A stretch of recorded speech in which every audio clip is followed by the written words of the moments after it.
happy Saturday. Singles action to start things off, doubles action a little bit later. Wally K9 Castler joined in the booth with my guy, Alex McDonald. What's up, my dude? How's it going? Dude, we're having a blast so far. 4-2 was the score. It is now 12-8. Let me update for that real quick. There we go. Starting things off with Landon Crabtree and Carson Getty. If I'm not mistaken, they were line draw partners last night. Now here they are meeting in the first round. We'll go through the brackets in just a little bit, but want to get settled in, say hello to everybody. Great sneak around by Landon just to get that going. I think the winner of this has to play Logan Chamberlain, who's sitting there watching. Not intimidated at all.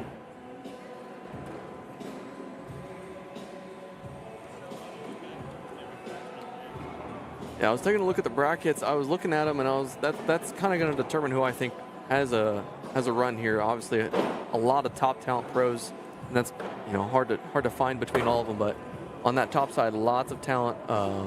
Looking at the top side, Logan, Carson, Landon, Riker, Troxel, Zach Aiken, Justin Lang, Gary Bearpaw.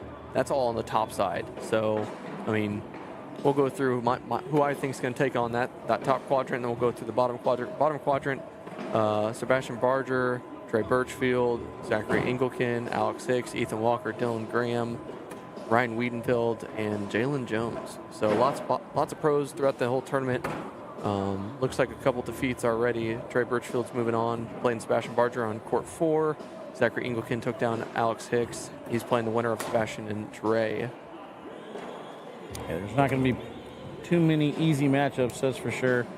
I'm kind of targeting this Ryan Wiedenfeld possibility against Ethan Walker, depending on how Dylan G and McLovin do, but keep you guys updated as we can. Right now it's 14-10 here, so not going to hold up the bracket by any means. We still got doubles action to play. No, I forgot my fidget toy at the hotel. Just remember that right now as I was going for that. But what up, Denny? Welcome in. Or Donnie, sorry. Donnie, good morning. Team Swag Bags repping. Let's go. Got Carson, he's throwing swag bags. Landon's throwing the Ultra or Underworld Cornhole. I believe he's throwing probably the clones or the slips. I know he's been bouncing between those two. Yeah, I think we got clones and wickeds here. Airmail show has begun. That reminds me to turn on my replays. Let's go. Backside there's Carson. Pull up YouTube. I'll get the YouTube chat rolling. Doubt there's much in there, but we are live on YouTube on Clear Creek Cornhole and Facebook, of course, on K9 Unit. Yeah, people were asking for YouTube yesterday, so we obliged. As usual, find a way to make it work. And then Miss is there. I can't tell if that one went off the back or not, or if that went through. It looks really far to have gone through, but we'll find out when the score updates. Yeah, you'll stress yourself out if you continue to try and figure out what actually happened. Just let the players type it in. Yep, that was 5 points for the swing of Carson. He's now in the lead, 15-14. Like I said, whenever this takes on Logan Chamberlain, so it's really just a play-in game, just to play another guy like Logan. This is where the big money comes in, though. Day number 2, $3,750 added for open singles, $1,500 added for comp. I know a few players were trying to make it out here. Jacob Coleman and Ryan Trader were thinking about driving up at midnight to be able to get here, but I mean, how good could they have performed with no sleep and all that travel anyway? So yeah, absolutely. Probably worked out better. Well, especially because singles starts at 8 a.m. You know, it started at a little over an hour and a half ago. There were some rounders. So it's one of those things that if this was starting singles at 11, all right, a little different, but starting at 8, you're definitely taking away from some of your sleep that goes into a lot of the game that people don't realize. We'll wash on 12s there, as Wally calls a social. Social already? Let's go. I missed it. You got a beverage? I only got water on me right now. Hey, we'll get some more later. Don't tell the people that. Tell them it's vodka. Straight vodka, homie. I can't tell security that. They wouldn't let it in, so.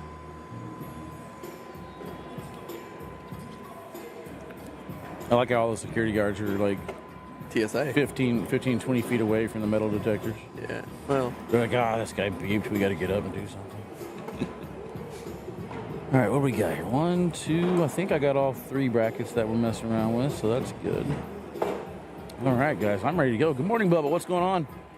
And we're making YouTube stream as well. Yeah, he just said we are live on the Clear Creek Cornhole page. So that should be up and running. I think he looked and tested it earlier. I think we're in good shape. Yep, it's up and running. Oh, is that board frozen or are we good? I think we're good. Still showing Wiedenfeld on that one. Maybe I just need to refresh. There's another one. Another social. Man, I can't keep up. Just running bags. They keep starting with blocks and finishing with all the 4 of them in the hole. So I guess that's the goal of the game, and they're doing it well. Ooh, I like this one if it's live. In court 2, we got Zach Aiken, Justin Lang. That'll be a good game. Yeah, there's not going to be too many games that aren't going to be good to game and watch. What up, Jerry Wolfram? Yeah, I was going to say, we'd be sitting here all day, live streaming every single game up on court 1. That's all we would have. Brandon wants to know, is that the Alex McDonald? That would be him. Yep. I didn't even know this. ACO Pro Alex McDonald. ACO Pro. That's what I said, dude. I didn't know that. Yep. I remember you had a good run at the qualifier, and that's the last I heard of you. Yeah, see, for ACO was before ACL on the world side, and for ACO Worlds, all you have to do is you have to qualify in the top, like 13 of your bracket or something like that, and there's 4 brackets, which, pros and non-pros play in the same bracket at Worlds for ACO. If you finish that top 13 or top 15, something like that, you get pro, and in ACO you get pro for 2 years when you qualify. So that's good. There you go. Yeah, I'll say it was definitely something fun to get, and you get tries to go for the airmail drag there, but I tried to get top eight in your bracket qualifies you for main, for the money bracket, which I did do. I lost that first game to Drew Wecky. He threw 42 in the hole, 2 on the board. Drew's been on fire this year. That was my first game in the world's final bracket, and so I was like, well, hey, there it goes. But it's an experience, something I got to do. At least I got paid out for that, so that was pretty cool. And then I went to ACL Worlds. Had a long week at Worlds. You know how Worlds is. It's a long week. I get down to that pro qualifier, and at the time still, and I do this the same now, I don't really throw much more than once a week. So at that point, I've been throwing 4 or 5 times a day, 4 or 5 days that week, and I get to the qualifier, and I'm feeling pretty confident, but no expectations of necessarily making the pro card or anything like that. See, the problem is we're all super competitive, so the grind is what kills us. Yeah, absolutely. Any of us can play and win and have fun. Missed push there from Landon. Still got the same lane he was looking at. Carson gives it back with a missed airmail. But, yeah, the grind, man. You got to practice 4 or 5 times a week, absolutely. 2 or 3 hours a day minimum. I'll say nowadays with the competitive nature, it's really difficult with that competitive nature in us. But I know I think it was 5-7 points, something like that was how much I lost by. And I was like, that's how close it is to the pro card. But great push by Carson there. And I think the biggest thing that people don't talk about when it comes to going for that pro chase is not putting the pressure on yourself. Because I'm telling you right now, when I went into that with no expectations, I played so much better. Just because I didn't have those nerves of like feeling like I had to win, Because ultimately, at the end of the day, it doesn't make or break me if I'm a pro or not. ACO, at the time, I already made my card. So I was like, you know what, if I make ACL pro, cool. If I don't, oh well, I got ACO. So the cool thing about ACO is I can play both ACL and ACO, whereas ACL, you're limited, which there's a reason for that. I think there's a status quo. Kansas or Missouri, they're starting to get a little bit more ACO. Because when I lived here, there was nothing. Yeah, very true. I think it all kind of started with basement bags. Yep, it really did. Basement bag's been around since probably a few years, about 3-4 years. Mm-hmm. But he really started hitting the market whenever it came to Magnum becoming a regional director here and starting to grow it this way. So it's definitely a lot that's going to be coming in the next future. I see a lot of movement coming over to the ACO, especially with how things are shaking up with the ACL. And so it's only a matter of time before things happen, but I think competition's good. Landon ain't able to collect that one there. 2 more points for Carson. Speaking of movement, he got no movement out of that bag on the left side of the hole. Could not collect it. He was in strong command of this game early on, but now it's been all Carson. 19-16. Coming down the stretch. Patrick, we are in Topeka, Kansas. We're at the Stormont Vale Event Center. Very nice venue, very nice hotel right next to it. Nice area. One suggestion, more breakfast food. I haven't had breakfast yet. We'll see how my energy levels last when we get into doubles. I was going to say, I got an hour drive from my house to here, and so when you take down the turnpike, there's a McDonald's there right off the highway, so I put off the beaten path and grabbed myself a couple McMuffins, and I called that a day. So one thing about being a commentator is we do not get to eat very well. We don't have much time nor many options. So for me this weekend, it's nachos and chicken strips, it looks like. Or if I feel froggy, I can mix it and go for a hot dog. I don't really like that block there from Landon because now he's got to make it in. This is where Carson messed up yesterday. He went for an airmail, missed the airmail. This time he goes with a block. Landon's got to be in. He is not. That's going to do it. That just goes to show you he learned from his mistake yesterday. Had a chance to win the game. Went for an aerial, missed it. Let the other team back in. I think they went on to score like 7 points. This time he goes for the back block. Landon's missed airmail sends him to the loser bracket. So wait for them to update that. But I think we might get Carson and Logan next. We'll see what happens. And we do. Yep. So Logan is going to come in as your number 1 seed. What up, my dude, Chris Kingsbury, my guy, checking in. Gavin Kirk, how you doing? Good morning. Logan, good morning. All these people could have definitely came out here. There was plenty of room in singles. Been trying to advertise and tell people, dude. Free money. There's not like 15 pros here or anything. $20,000 added this weekend. You never have too much money added for cornhole tournaments. This is true. So this is one big problem that a lot of the number 1 seeds have is just sitting down, waiting, watching. Meanwhile, the other guy, their opponent, gets familiar on that court. Yeah, and I will say I heard that the boards that were on court 1 yesterday were a little bit faster than the ones that are on court 1 now. They don't look to be playing fast. I threw on them for a little bit, and they didn't seem too fast, which is something that I think was going to be a factor in today with a lot of these boards being potentially a little bit newer. That could cause a little bit of issues with some people. You know who they're not a problem for? Gary Bearpaw. Gary Bearpaw. He was struggling earlier, so he loves them fast boards. But yeah, good morning, guys. We are started here, Singles Saturday. I usually say Singles Sunday. It's throwing me off a little bit, not gonna lie. Appreciate you guys all checking in. I only see 16 thumbs ups, though. We got 107 viewers right now. Make sure you guys hit the thumbs up. Even if you're over on YouTube, hit the thumbs up over there. Again, we are live on Clear Creek Cornhole on YouTube. But here on Facebook, 16 people hitting thumbs up. Nope, not good enough. Give us 1 million. There's 20. Look at that jump right there. I like it. Let's go. Keep hitting that thumbs up. Hit the share if you guys want. I see zeros on the scoreboard, so let's get down to the court just in case they are live. I would have expected Logan to try and go down and back twice. I know he looks a little. You can always tell when someone's live. They have a little different look on their face, different reactions. Yeah, Logan's on fire this year, though. So. Oh, absolutely. He was my pick for singles today, so we'll see. Like I said, looking at these brackets, looking how they're oriented, how people are spread out, I'm definitely putting Logan on the top quadrant, Logan or Riker on the top quadrant, and then I want to put Zach Aiken. No, Zach Aiken's on the top quadrant too. I may be a homer, but I always pick Ryan Wiedenfeld. That's my guy. That's true. I'll probably stick with Logan or Riker. I like Zach Aiken right up there with him. It's just going to be tough. Logan and Riker are going to play each other if Logan wins this game. Bottom quadrant, I like Sebastian Barger. I like Ethan Walker. So those are who I'm looking at. I'll put final answer in the finals. Well, right now we got Sebastian Barger up 16-0 over Trey Birchfield. Yeah. Winner of that one gets Zach Anglican.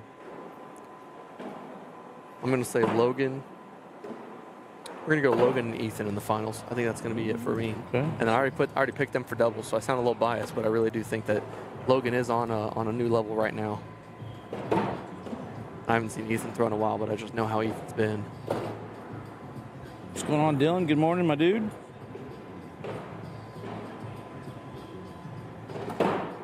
Great airmail there from Logan to wash out the round, or wash out or get 3. I could have missed on that. We'll see what he does on the tablet there. Ethan did take down Dylan Graham 21-0. Jalen and Ryan playing each other right now. Scores 12-7. Sebastian, like I said, 16-0. Gary Bearpaw up 12-6 on David Burns. Justin Lang and Zach Aiken. Zach's up 5-0. Riker Wells makes his way over here. He's checking out his opponents.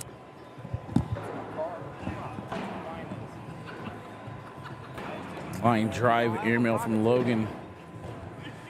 Carson trying to match. He's deep. Logan might be taking a timeout here to. Is he out of bags? What am I looking at here? Did he put his bag in his pocket? He did. I was like, what just happened? He put his bag in his pocket and threw me off. He's trying to see if he can rodeo this pile in. I think it's there. Even if he sacrifices that bag in hand, we'd be looking at 9 on 5. He elected to go with the roll instead, so it's going to be a 6 on 5. Perfectly fine taking the point, but I think the airmail was there for him. He just didn't like what he saw when he took the timeout.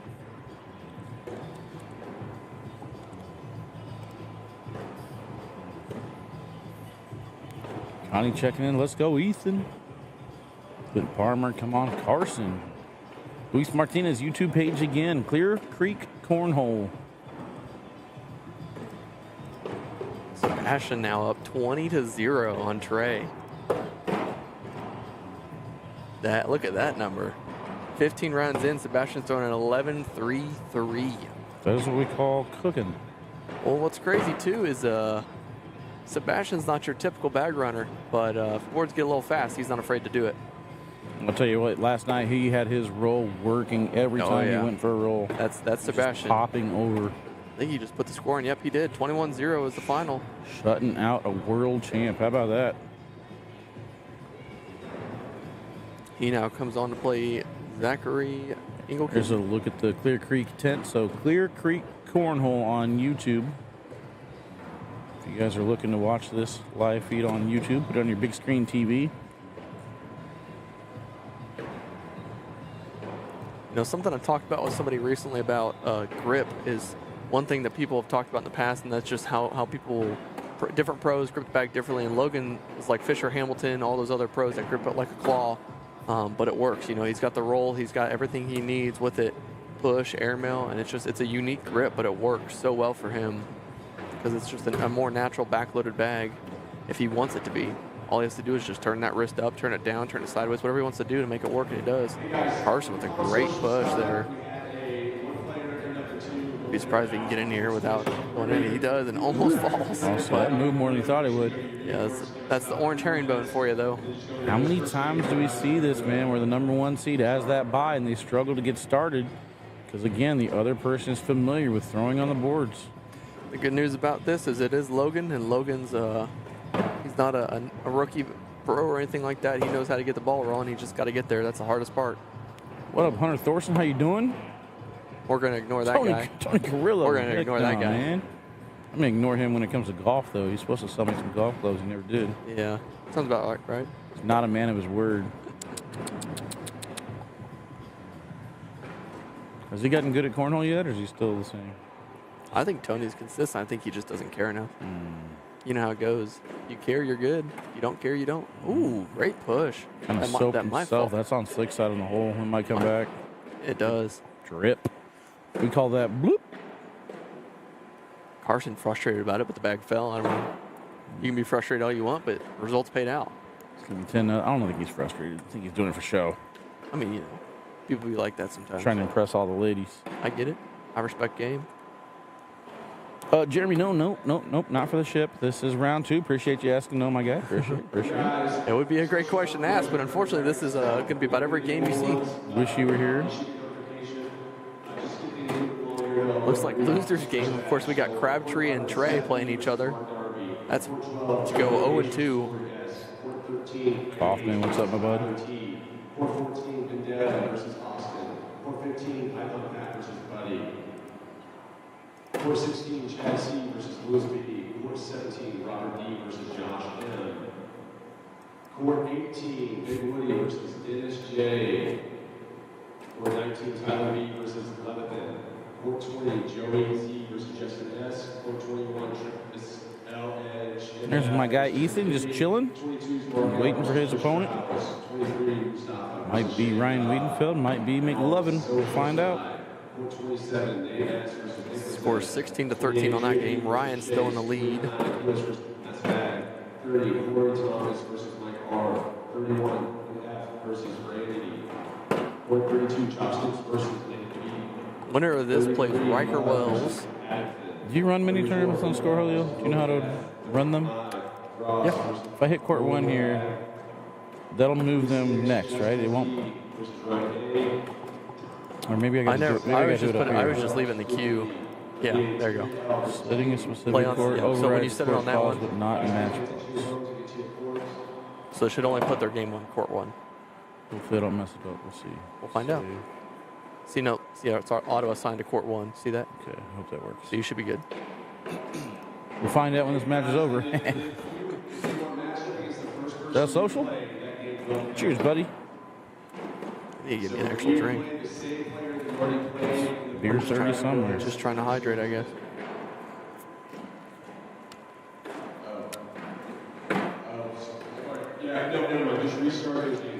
This guy over the intercom needs to stop talking. I can't hear myself. Wow, yeah, just ignore him. Yeah. Don't know who that guy is. What's Python Pat's name in Scornhole? I think it's just Python Pat. Oh, there he is. It is Python Pat. He's on court 15. He's in the comp division. Bobby, the YouTube is going to be Clear Creek Cornhole.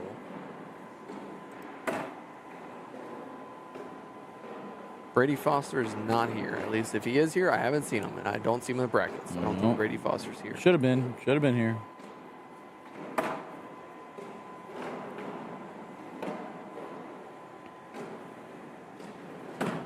Carson, great collect there to minimize. Logan can go in for a 2 here. He needs to get something going again, and he does. There's 2. Getting himself fired up. He's like, all right, come on. Time to get the gas rolling.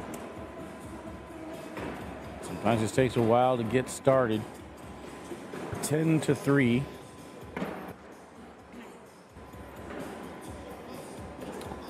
Looks like this could be the points that Logan needs. And that's one thing I noticed about Logan when I'm watching him play is he talks to himself a lot when it comes to motivating and trying to get things rolling. So you can definitely tell he's one of those that motivates himself and gets himself fired up, which is good. He's an emotional player for sure. See, now with this miss, how he wants to play this. If he wants to go block or go in, he does indeed go side by side with it. He's emotional, but he keeps himself pretty level-headed. I don't see too much out of him when it comes to like it affecting his play. So he does a phenomenal job of maintaining his level-headedness, but also staying competitive and staying aggressive when it comes to feeling a little bit of fire, a little bit of passion, is what I like to call that. It's a great replacement from Logan. Let's see if he can finish it off now to get the points. Rolled the hole. That's just an unfortunate break. Did everything he wanted to do that round. Replaced. That's what you're talking about. He was trying to get he didn't want to get upset with it. Or is that a YouTube or Facebook? That's Facebook. Attaboy. Let's go, guys. Hit the thumbs up button. I see 163 people there right now. I want to see at least 60 thumbs up. Saying we got 55. Not bad. All right. Keep it in the thumbs up, guys. We got to get that number up over a hundo, or else I don't get paid. And if I don't get paid, I don't do these anymore. That's how it works. Brackets can be found on Scornhole, Flyover. I think it's Flyover Open Cornhole tournament or something like that. It's in Topeka, Kansas. So if it's easier to track it based off location, you could do that. There's a couple divisions here, and then the doubles brackets, of course, will be through there.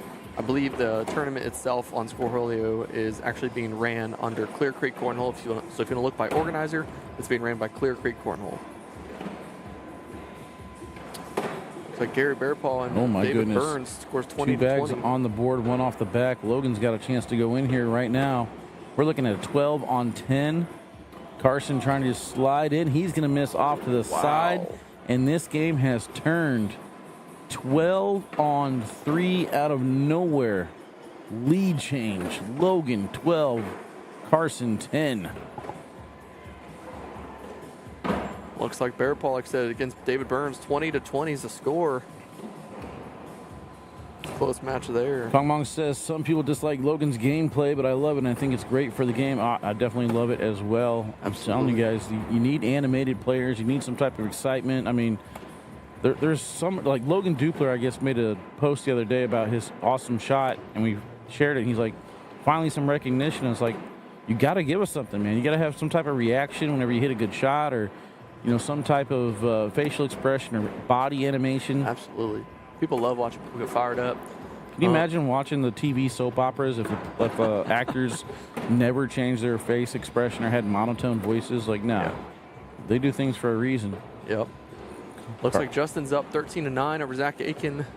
Round 14, the PPRs are 10-6-4 to 10-3-6. So they're kicking over there. Looks like Ryan Wienkel took down Jalen Jones. So he's going to be playing Ethan Walker. So a few games queued up, waiting for us to get ahead of them. This game looks like PPRs are sitting at a 9.58 against a 9.25 in the favor of Logan. Looks like Carson's going to take a little bit of a second to take a drink to get himself back dialed in. Had a few misses in the last couple rounds.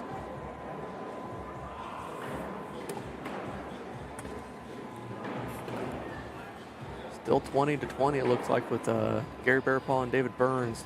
Both those two just run bags over and over and over again. They're sitting at both a 10-3-5 PPR over 23 rounds. So they're definitely fighting over there. Carson not happy with that roll. Went too far to the left of the board. Logan going slick side down, bringing that corner back to the hole. There's the cut he wanted. Just crazy how things have fallen off so fast for Carson. Logan knows his shot. Stay sticky side, gets the collect, and that's going to be 2 more points. 16-10, 9-point round, still affecting him. You can tell as he walks down to the left-hand side. Came in with the mentality when we started the live feeds against Landon. I said, hey, I might not go live right away with you guys. He said, that's okay. I'm going to get my ass kicked anyway. And then he ended up winning that match. I don't like that negative mindset. You know, you got to believe in yourself. Absolutely. Opportunity what you say is here what for happens. 2. Yep, opportunity here for 2. Still over here watching David Burns and Gary Bearpaw, and they are just slinking them. Chris Morrow says, I got Ryan Wiedenfeld and Logan. Let's go. Good luck. Yep. Can't wait till there's a way where I can start having you guys bet on this. Like, I know, I'm telling send you. your money. They're at a lot of bags in the last few rounds in a row. They're running them. These two, it's a battle. That's the hardest part about tournaments like this. When you got so much talent, so much competition, it's hard to keep your eyes on all of it. You could miss some pretty big opportunities, but not much you can control about it. It's no different than going to an Open. It's no different than going to Signatures or anything like that. There's going to be lots of good games where you don't get to see everything, all the highlights, all that stuff like that. But looks like that game is going to be coming to an end as I see numerous bags off for David Burns. Bearpaw, meanwhile, just still down the middle. Yep, that's going to do it. Gary Bearpaw moves on. Winner of that takes on Zach Aiken or Justin Lang. Zach Aiken still down 9-15. Justin's up, throwing a 10-8-8 against Zach's 10-5-3. Carson goes up for the airmail there, misses it. So Logan can clean up here for the 5 spot and for the win. If he can clean up without taking any of Carson's, he's going up. He misses it, still gets 2 out of it. Frustrated, but of course, because it was a chance for the win, but he'll still take his points how he can get them. Obviously, you know Logan, he's going to be competitive about it.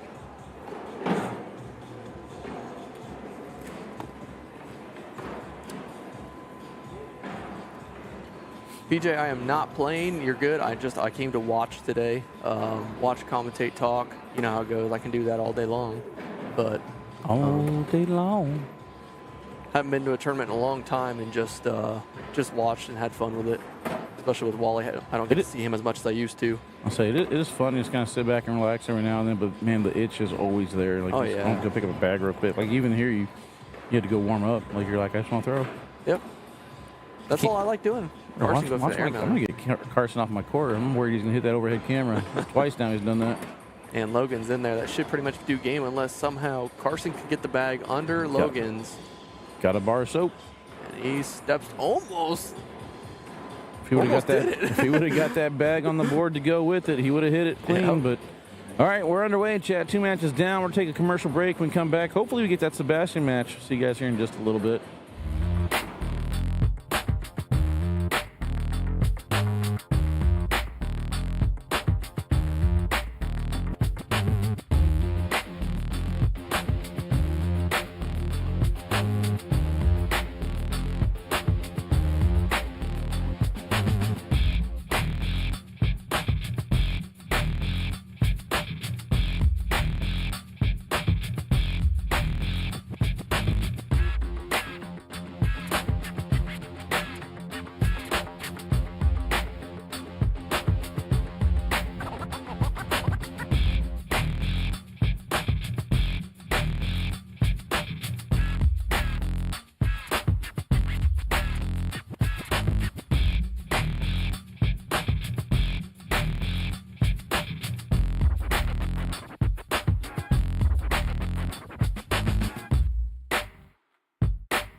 right, guys, welcome back.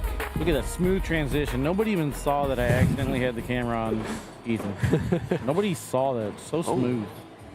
Sebastian on fire, as we talked about against Trey Birchfield. He's now going to take on the Rocket. Hey, and wand him right off the back. Like my present? Was it the rapper? Yeah. That was my fidget toy I was playing with. Matter of fact, I kind of want that back. Sebastian dirty bagged him off the back to end the warm-ups. Nothing about mental clarity there. Oh, I think they're ready to go. Knuckles aside, here we go. This will be a great game of the block and roll style and cleaning it up, all that stuff. Excited to see how this one goes. Sebastian with the honors.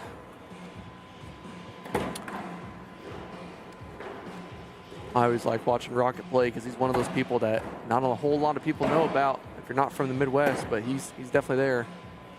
Sebastian has one off, but Zach gave him a little back to him, just only potentially giving up one here. Finding that rough lane right there. Sebastian on the ground, Zach stayed on. Yeah, I can't even speak for how the boards play compared to out there, so I can't even say if it's something that's different with how it is with the boards out in the actual arena, but Zach still only gets one out of that, despite it being an 8-on-7 there. Like I said, don't know how the boards are out there. I don't know how it feels. You know, it's always different with the depth perception of having being on this individual court. It's always a little different. 2 misses from Sebastian, 2 misses there from Engelken. Could have been 4, it ends up only being 1. Actually, it could have been 5? Could have been 5. Oh my gosh, Here we go we're starting again. off with more bot. Someone's got to focus up and execute on these misses a little bit. Hey man, being on the K9 live feed is a big deal. Everyone's getting a little nervy. Getting a little nervy early here. Well, and like I said, these boards could be a little bit faster. They could be a little bit slower. I really don't know. They look faster based off how they're throwing, but these guys also throw really slow bags. What up, Trip? Someone tell Alex to shut up. Oh, man. Man, just a bunch of hatred. Just a bunch of hatred today. Dogging you. It's all right. They're not up here. You know why? They're scared. What up, Eric Porter? How you doing, my dude? They wouldn't say it to my face. What's up, Eric? Justin, what up? See you in Arizona. Yes, There's sir. 2. I will be there, my guy. 2 more or 2 there for Sebastian. Gets him on the board.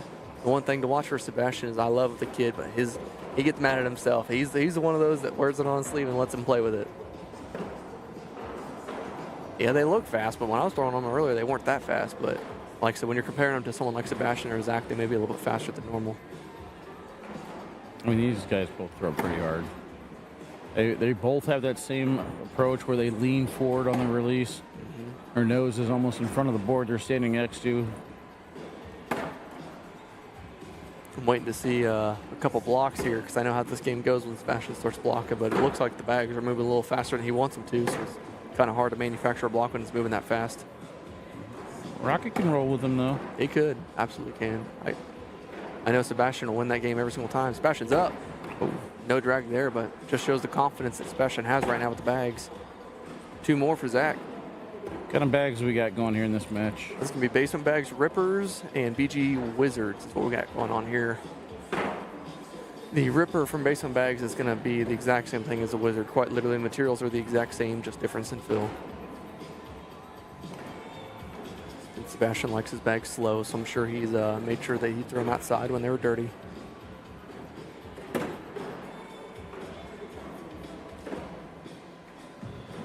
Really happy to see how Sebastian's throwing well. At the beginning of the year, he was having a little bit of a yip, and he's been throwing great since, so I'm happy for him to see him actually get some success. He's been doing well on the ACO side when it comes to majors, finishing top 3 almost every single time he's been to one recently. He's been doing well, and I'm happy to see that from him. He's got a chance to have himself a great weekend, finishing first in co-ed, and has a chance to take down singles and doubles throwing bear paw later. Absolutely. Look forward to watching that one. I was going to say, seeing them back again, you know, they threw the ACO season last year together, and then, of course, Gary took on the ACL side this year. But they were always, they were team of the season, tied for team of the season, so they actually had to play it out with the Hurts, and they ended up losing, of course, but still finishing second in team of the season. No thing to be ashamed of there. That game with Justin and Zach is still going on. 17 to 16. Justin's in the lead. They're throwing a 10-7-2 and a 10-6-8 over 25 rounds. On one hand, it's kind of holding up the bracket. On the other hand, it's going to allow us to get that Ryan Wiedenfeld, Ethan Walker match next. So I know Connie at home is pretty excited about that. Yeah, there's a roll from Sebastian. Topples right over it like it's no problem. Zach going for the collect and misses it. Sebastian could go in here and finish up, potentially get 4 out of this, and he, again, hops right over it. Zach now bag is a little bit closer, though. He can collect it with that right to left cut. He goes for it, and he misses again. Sebastian could be in here for 6.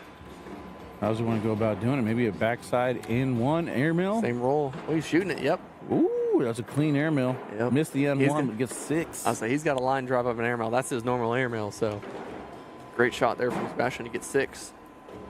I love seeing that he's going for these airmails and getting pretty aggressive. I think that's one thing missing in the ACO's game as a whole. But I do want to see him get a little bit more loft on that airmail. That time you need a line drive airmail, but I do want to see his airmail get a little bit higher. I think it's just, the fact that he leans over, that's what causes that low line drive. He leans over so much, it's hard to get that loft unless he elevates off that front foot, but he doesn't do that. He just stays low so he can really help with his roll and stuff like that, where you get to collect on the left-hand side. The lower your bag is, the easier it is it's going to collect. Looks like Riker's up 11-4 on Logan Chamberlain. Well, Logan was down big to Carson to start off that match and then came back to win it with that 9-point round. See if Riker can hang on. How about this losers bracket matchup? Landon Crabtree and Trey Birchfield. Yeah. Let's see the score on that. 19-8. Trey Birchfield's up, throwing at 11 over a 10-4-5 over 20 rounds. That's a loser. That goes 0-2. The winner of that plays Alex Hicks. Score now is 8-5. Ryan Trader called Baby Goat yesterday. So Baby Goat winning singles. We'll see. Got a long journey ahead of him if he is. Yep, sure does.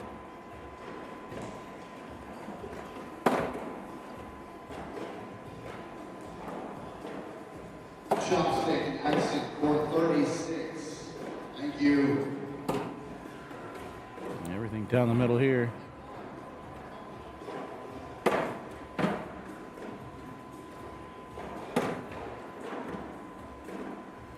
Bag number 8 in for a social. Let's do it. There Cheers, it is. chat. Drink your coffee or your Bloody Marys or your Kickstart energy drinks or whatever you got.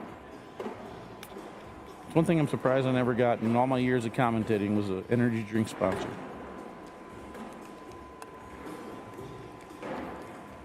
Ricky Singleton says ACO Fergie will throw the airmails. That is the truth. That guy is the most aggressive player I've ever seen in my life. And it's not even because he's aggressive, it's because he just doesn't care. Sometimes that's how you have to have it, though. Yeah, If very you care true. too much, sometimes you get in trouble. The way he plays is a little unorthodox, but it wins him some games sometimes.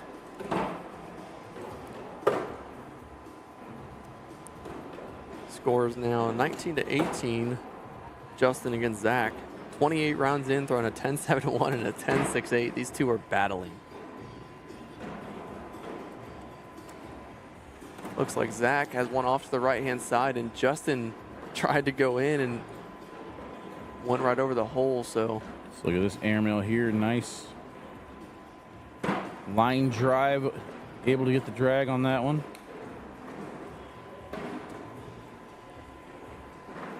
Man, it's hard to keep up with all the games going on. That's the good thing about being live for you. You only got to keep them one. Are you not entertained? Too much. Your mind will go crazy. It'll explode if you try and look at everything.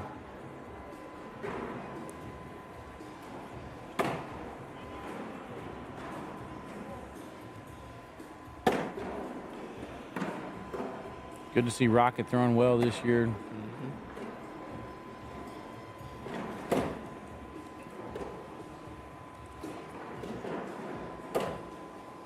Social there again. Another one. Score says 8-5. Sebastian in the lead here. Let's look at the venue here at the Stormont Vale Event Center. Singles action today. Intermediate, competitive, and open division underway. Doubles later on. $3,750 added today for the singles tournament. And by my calculation, that's a lot of money. That's true.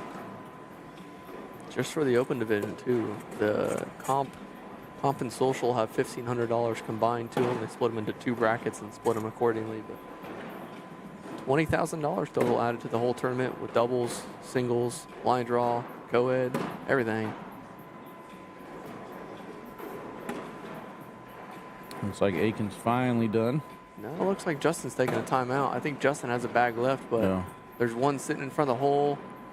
Justin and Aiken's bag sitting in the hole too. I mean, that looks like could be the end of that game. I think it's 18-19, so Justin has to have both of his bags in. Taking a look at it, what he wants to do. Probably going to shoot the airmail, knowing Justin.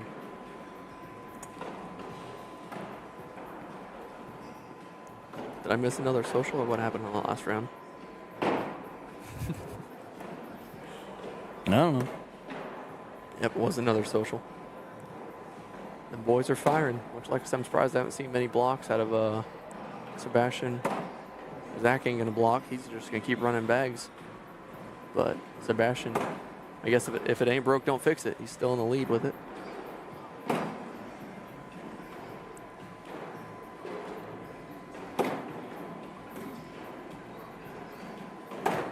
Back and forth they go. There it is. Another one. Another social. Locked in right now.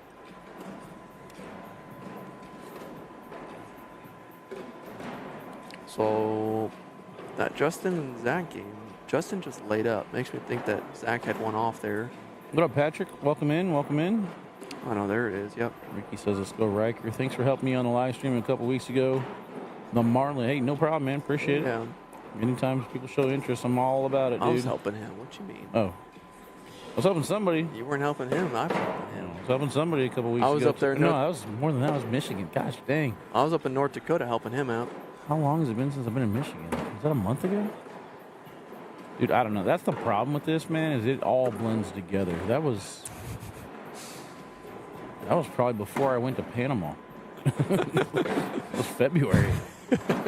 Felt like it was We last are week. in mid-April, man. I'm telling you, Dear April God, has dude. flown. Not just Flown April, by. the Hey, entire year is flying. Broke the social streak there. I took my vacations out to Panama and then Hawaii and then Utah and Florida was the first signature. So, yeah, that has to be at least over a month ago. My bad. And the other thing about me, too, is I'm terrible with names. I don't remember anybody's name after a while.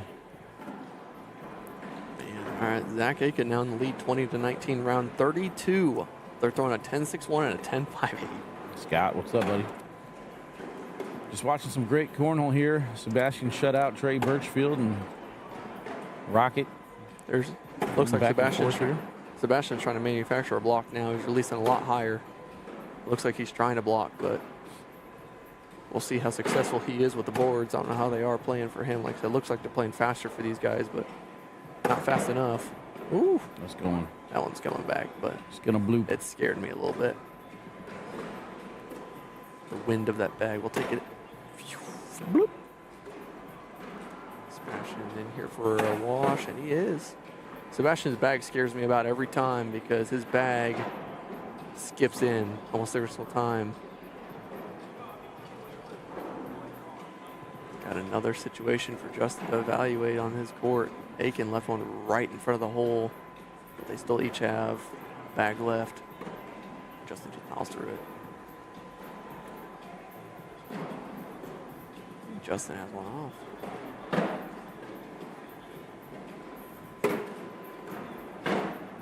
Yeah, Justin had one off there, so that'll do it. Zach Aiken takes down Justin in 32 rounds. Uh-oh. Rocket too far to the right. Different approach than what we saw in the first 2 rounds of this game. First 2 rounds of this game, we saw mistakes left and right. These guys aren't wanting to make them as much now. Yeah, they cleaned it up for sure. Able to come back on bag number 3. Sebastian looking for a 4-bagger to pick up a couple more points to get that needle moving.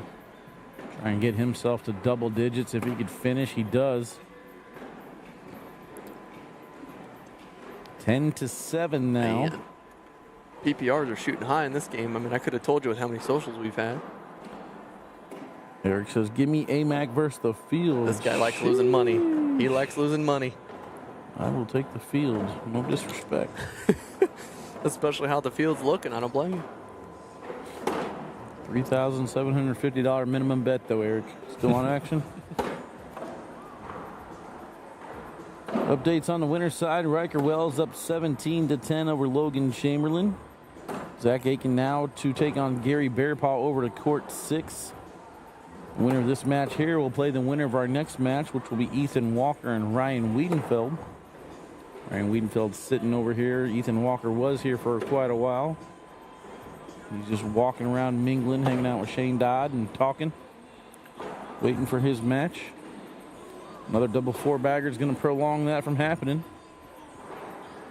I think after this match, we'll probably stay on the winner's side and get the winner of Gary Bearpaw and Aiken against Riker and Logan. So we'll see how things go. Might hop over to the loser's side. I don't know how much comp or intermediate action we will take, but we will see what we can do. Definitely do not want to hold those brackets up.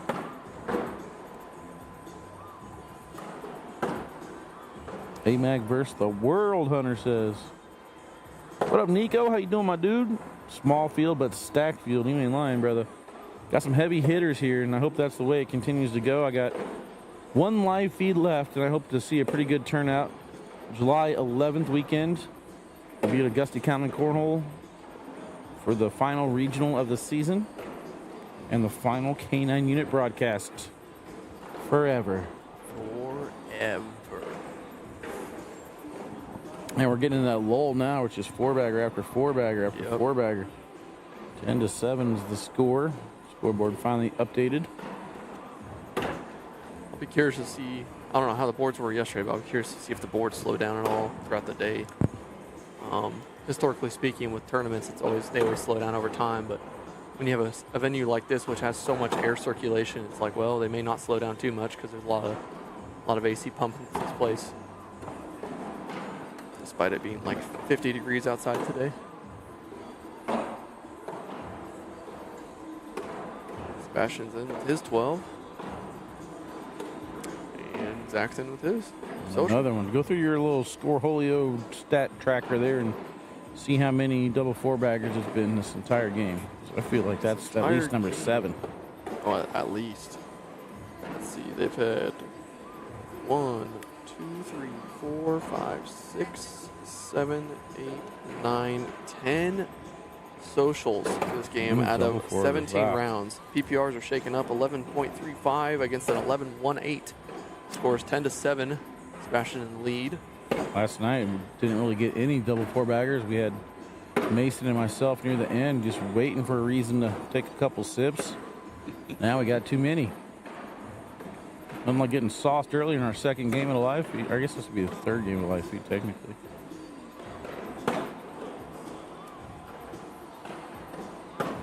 Donnie says, come back to the ACL. No, sir. Not next year. We'll finish out the season strong.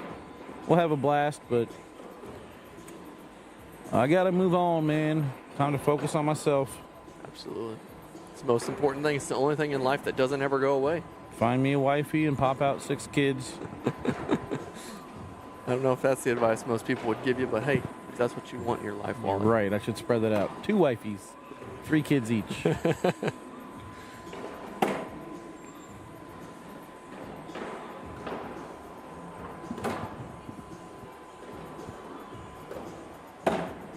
Hey, we haven't seen one of those all game. There's a block. Let's see what happens. Oh, roll right over. That's crazy. Didn't expect that. We'll see Zach probably cleaning this one up. I would bet he didn't try to do that yet. You got to mix it up like an MMA fight or a boxing match. You got to change the levels. Well, it worked out for Zach's favor. If he can go in, get some 2 more, all intentional or not. I mean, yep, give him something different to look at each time, picking up a couple points there, getting back into it. Well, what's funny is Sebastian's bag really isn't that different from a regular slide and a roll bag. Big Mormon guy. I could have your 3. I'm good. I want my own. I got one now that might not be my own. 11 double 4-baggers. Crazy. This round going to be 10 on 8. I'm calling it. Oh. You're wrong. There's a delay. There's no way to tell if you were right or not. I can tell you he was probably wrong. There hasn't been an 8 in a while. That's true. since like the second round. There hasn't really been much. These guys aren't really giving much to each other about it. They're just strictly business. Broken right now. These guys are locked in. No knuckles for that. I guess they didn't want to talk about it. They've had too many four-baggers. They're tired of giving each other knuckles dude. now. They're in the zone.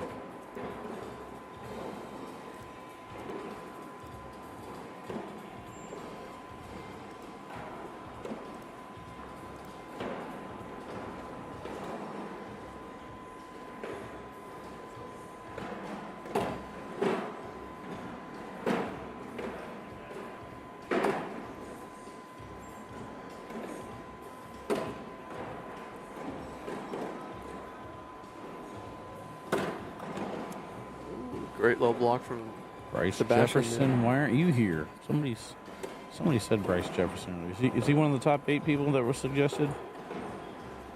Why does that name sound familiar? Yeah, Bryce Jefferson's the one that we talked about. Okay. He's been on a heater with ACO and making good finishes in singles. Throw a blocker. There it is. There's 2 more for Sebastian. Chipping away at the scoreboard here.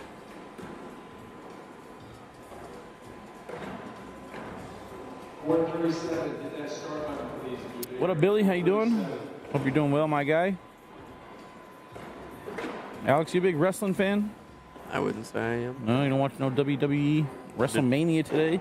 No, I did hear about it, but I didn't do it. I'm not really much into it. Man, I got some pretty cool ideas for cornhole. I wish that I was involved in discussing how the sport would change, because I got some pretty cool ideas about doing like a WWE type You know, that would be kind of season. That would be something. Ooh, great roll by Sebastian. Can you imagine if like the ACL was Raw and like the ACO was SmackDown, and they had like 2 different days of the week where we go on tour, and then once a month there would be a huge tournament that would involve everybody. You have storylines and then individual players, special matchups, main events. Man, you can't go wrong with $1 billion industry's idea, you know what I'm saying? Sometimes people don't like when their business gets too big. You know what they say? More money, more problems. I definitely want to have more problems than if it involves getting more money.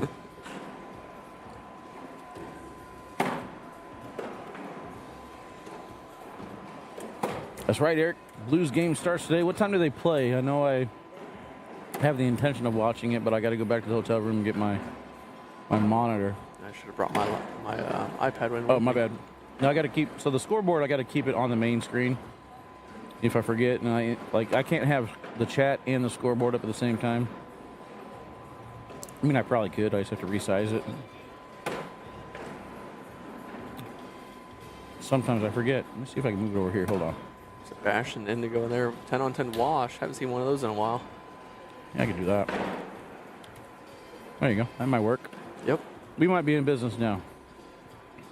Innovation at its finest.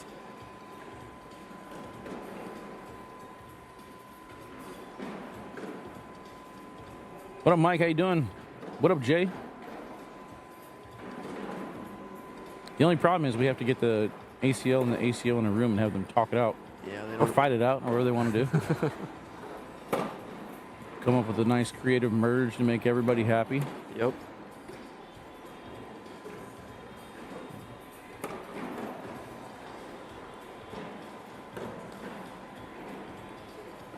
Oh, Whoopsie. that doesn't go there. It's going to be the first 9 we've seen in a while. Anything under a 10, really. 9 is under 10. That's what I'm saying. We haven't seen anything under a 10 in a while. Let alone 9, 8, 7. Sebastian in there to get him 3 more. That's a big bag. It's extremely important when your opponent misses a bag off the whole board that you execute on and you get more than 1 out of it. So he finishes up to get 3 there, puts him on 15. Donnie says we only shoot ACL bags, no ACO. Well, that's the thing, my guy. If you like small pies, then yeah, keep doing what we're doing. But if you like giant, big pies, then let's change things up a little bit. You get 100% of a small pie, or you get 50% of a giant pie. You're the same. Yep. It's going to be better for the bag companies, too, I think, because right now, if I had to guess, I'd probably say there's close to 4.6 million bag companies out there. That's about right. I'd say you're pretty close with that. And there's a certain thing in the business world called oversaturation.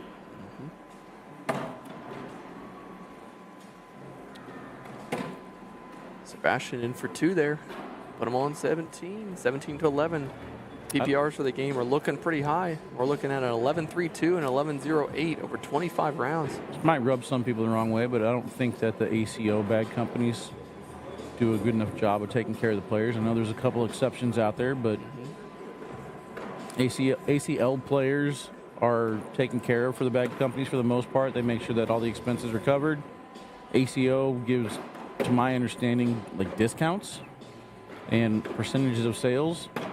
Yeah, I mean, and that's pretty rough. I can't speak for every company, but I can say from my company's perspective, I don't have to worry about paying for my bags, and that's how it should be. Bags are cheap. There's no reason that a sponsored pro, let alone a sponsored player, let alone a sponsored pro, should have to pay for their bags. That's Good morning, crazy. Looks like the score, Logan and Riker's game is 20-19. So Logan is in the lead. He came back from that hump. He's still now up. And that's the difference right there between a champion and just I mean, I want to call him a rookie because he's doing great, but there's something deep within inside players like Logan that know how to play with the deficit. Ryan Wiedenfeld has it as well. They're not afraid to give up a couple points to look at the bigger picture, start a comeback. They have confidence in their ability to get back into games no matter what the score is. Logan was down at one point 17-10 to Riker, so it's just perseverance, getting your head down and going to work. Same thing that Zach can do here. 17-11 is the score, but doesn't mean he's out of the game. This game is played one round at a time. The previous rounds don't make a single impact on it besides the difference of game time and now. Sebastian gives him a break. That one might need to be drugged with an airmail to get it to come back in. Ooh. Now he's in trouble. Now he gave it right back. And it's wedged that back bag. Now the back one may not fall without an airmail. Sebastian able to roll in. That's perfect. Zach can go here, slick side, try to clean it up. He's thinking about it, what he wants to do here. Airmail is risky. Has to have at least one in. He's going sticky. I'm thinking he's either shooting it, stepping out, shooting it, or that's one thing I could think of. I wouldn't go sticky side on this unless you're shooting it. Yeah, he's definitely wanting to think about what's the highest probability of a make here. What up, Lucas? Happy birthday. Maureen says next season of 21 is awesome. I kind of agree. I like playing in 21 because the players like it a little bit more, but there's certain things that you're not going to get whenever you take away round limited format. The stress and the pressure of having to perform when the games are close, it's amazing. You can't match that anywhere. It's like it's like the ninth inning, tied game, runner on second base, feeling you get in baseball. Yes. You can't match that type of excitement in sports. The only problem is you don't get that every time. Yes, and I will say I 100% love round limited in the sense that it's different. It makes you think more. We'll see what Zach does here. He's going sticky side, bumps into the pile, only gives up 2. The whole thing moved quite a bit, thinking that the ones in the back may have fell, but it looks like only the one in his hand bumped in the one in the front. So that only gives up 2, 19-11. That's the main thing, though, is the game does continue. I definitely, like I said, I like the whole round limit format. I think it's different. I think it definitely makes people think it's a different style than just going running bags 21 every single time. I like the skins format too. That's another way to build the excitement up over it. But again, you're limiting it to a shorter game. Yeah. And we just talked about Aiken and Justin Lane going 30-some rounds right there. I mean, those are exciting. But that's the problem with this sport is that there's so many different ways to have excitement. It's really hard to kind of bottle up and just pick one. That miss there could be the game. But yeah, that's the biggest thing, especially when you're looking at TV time. There's so many elements that go into it. And when you have non-round limited formats, it's hard to sanction off TV time for something that could be 30 rounds, could be 15. You really don't know. This could be it. He gave it back to him on bag number 3. I'll bet you everything in my pocket that he shoots this airmail to go for the drag. Oh, we may not need to, but I think he will still, just to guarantee it. I guarantee he shoots it. Yep, there he is. And he gets the drag. That'll do it unless somehow Rocket can drag that bag on the back of the hole. He's only got the corner hanging, not looking like it's going to happen. Ooh. Clipped it. If there was a bag there, he would have got it. But unfortunately for Zach, Sebastian takes it down at 21-11. Yep, another big win for Sebastian Barger. We're going to take a break. When we come back, Ryan Wiedenfeld and Ethan Walker. Should be a pretty fun one. See you guys in just a little bit.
All right, guys, welcome back. There you see it twice as nice on your screen.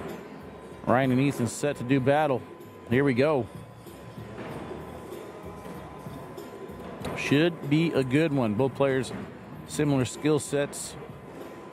The ability to throw high PPRs as well as run bags and create roll situations. Two great airmails. And just like that, the ability to cut around bags that are deep in the hole. Wiedenfeld can give Ethan the first opportunity, starting off with a 12, finishing with a 10, 12 on 10 on the other side. 2 points for Ethan Walker to get things started.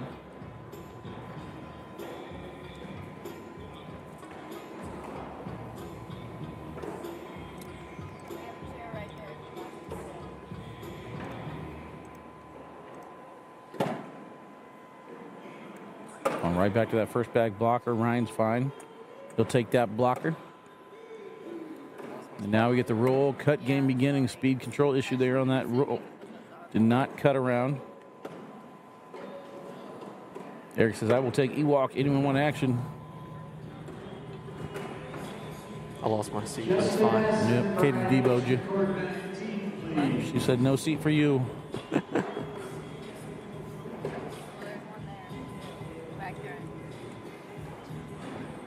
Do me much good up here.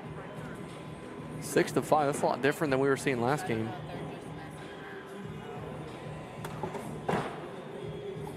It's always hard to tell when Ryan Wiedenfeld is taking the game serious because he just looks so nonchalant about his play style. Effortless. He makes his decisions so fast, too. Yes, he does. I mean, they both do, really. Great bag by Ryan to avoid Ethan's. Surprising Ethan's bag didn't fall back in. It's hung up. It's going to be a 10-10 wash. That's the orange herringbone for you. We're not going to have to worry about a shot clock in this match. These guys are going to get up here and fire right away, that is for sure. Yep.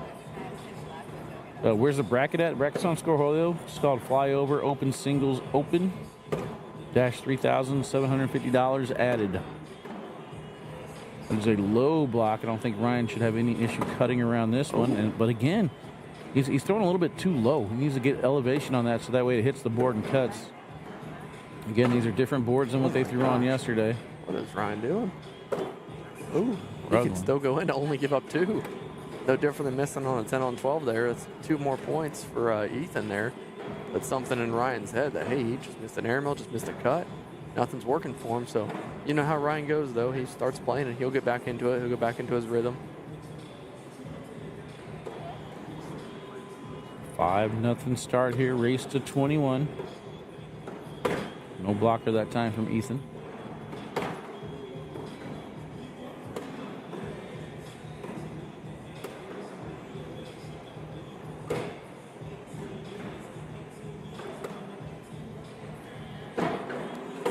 There Ryan goes, getting the 2 back.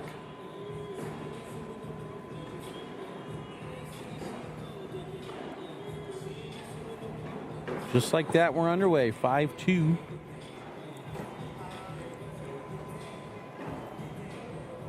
Still waiting on those matches to finish over there, but Gary Bearpaw in the lead, 19-14 over Zach Aiken, and then Logan up 20-19 over Riker.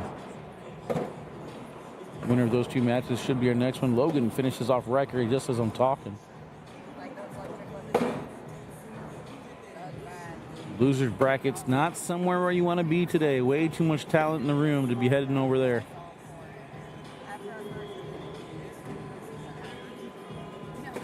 Ethan tried to get big pop out of that roll. Just got nothing on it.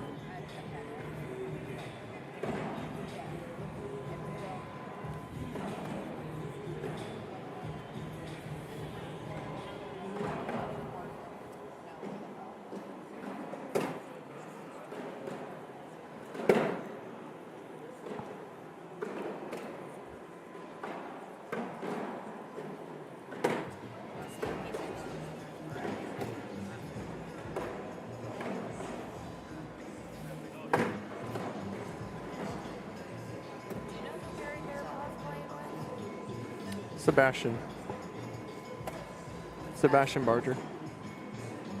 Ethan lets him off the hook as that push goes flying off the back of the board.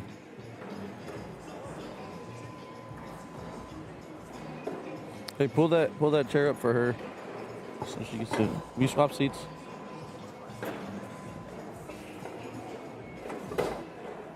There we're. You're good right there. I can still see. Jackson, we are in Topeka, Kansas, the Stormont Vale Event Center.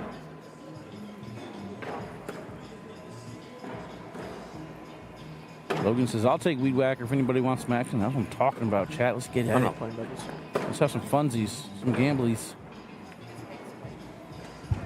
That was a nice little sneak-in shot. Ethan not afraid. He goes up top for the airmail, takes in Weed Whacker's bag with it. Almost hit exactly where he wanted to. He looks over here like, man, I thought I had that. Thought he hit that, but he missed it just a little bit deep. A little bit shorter and to the left, he might have been able to grab that bag. I think he was taking Wiedenfeld no matter what. Wiedenfeld's one of those that you just, like I said, when you watch him, he literally takes about 4 seconds between each round and it's already firing. Like you said, there's not much of a reset for him. He's just running the entire time. That motor's moving the entire time he's playing, and you know, it works out for him though, because one thing he does that for a lot of inexperienced players or inexperienced pros is it speeds them up unintentionally. Stepping out here to try and clip that corner, misses it with slick side down. Ethan, another opportunity, had to wave that one in there. Little unorthodox follow through, but it does work.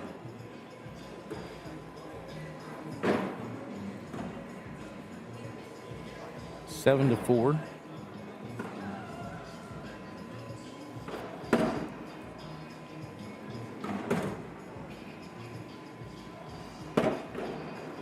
That's the type of game both these guys like to play. They just like to fire bags right away.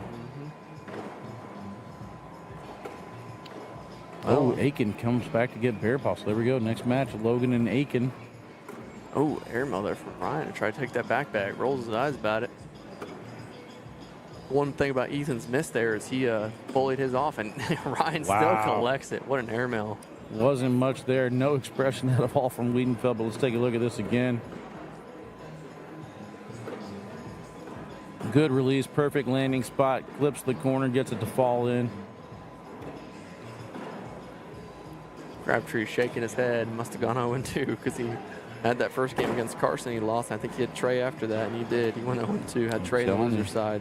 Throwing a 10-3-5 over 23 rounds. He lost the game, 21-10. I don't know what happened in rounders, but you tell me rounders doesn't matter. Sometimes that seeding absolutely can put you in a difficult position. Going for the bar of soap. I think he got it. See what Ethan does here. Can Ethan save it? No drip. The bag's going to stay there. What a shot from Wiedenfeld. That thing was low. He let go of that really low. Barely off the ground. He hits that perfect. Pops one off to the right, the other one on to the left. 11-7 on the scoreboard now. Wiedenfeld in command. I honestly feel like Wiedenfeld could be one of the best singles players in the world. Absolutely. It's all about the care. It's all about his persistence of wanting to win, because he definitely wants to win. It's just, you can tell with the look on his face when he plays, the way he does it, you can tell he doesn't. I think he's have just, that. he's just always calm, man. He's so calm. He knows his shot. His processing is unlike any other. The way he processes which shots to go after really, really quick. Yep. And he's got the ability to cut, to roll. The airmail is ridiculous. I just love the way he approaches the throw every time. Look, slow, steady, same release. Bag gets released in the right exact spot. Same every. You could take a image of him and put it next to another image of a different round, and it's going to look exactly the same. They're going to overlap each other.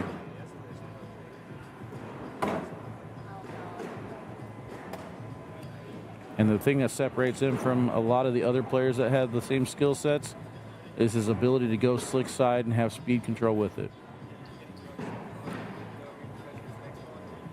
That's right, Katrina, we missed it. Social.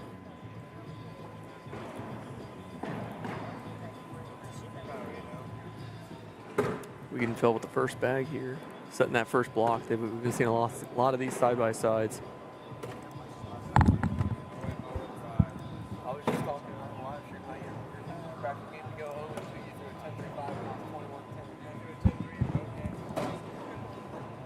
Great roll there by Ethan.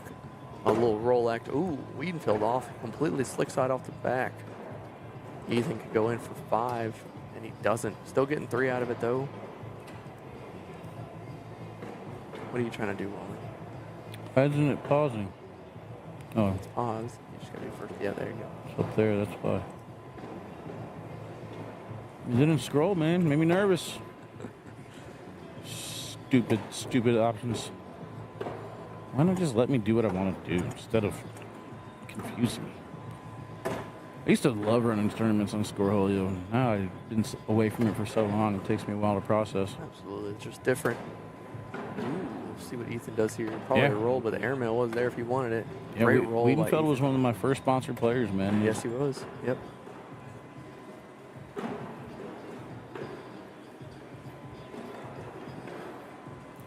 It's just so crazy how somebody like him, who's just, like you said, so poised, so calm, cool, collected, and just still has the game of anybody else. You know, the rolls, the airmails, the bar soaps. He does it all in his games. Just shows the dynamic, like, sense he has in his game. I think it honestly just keeps him involved in the game. And just as soon as we start giving him compliments, nice slow roll from Ethan, he misses a slick side push.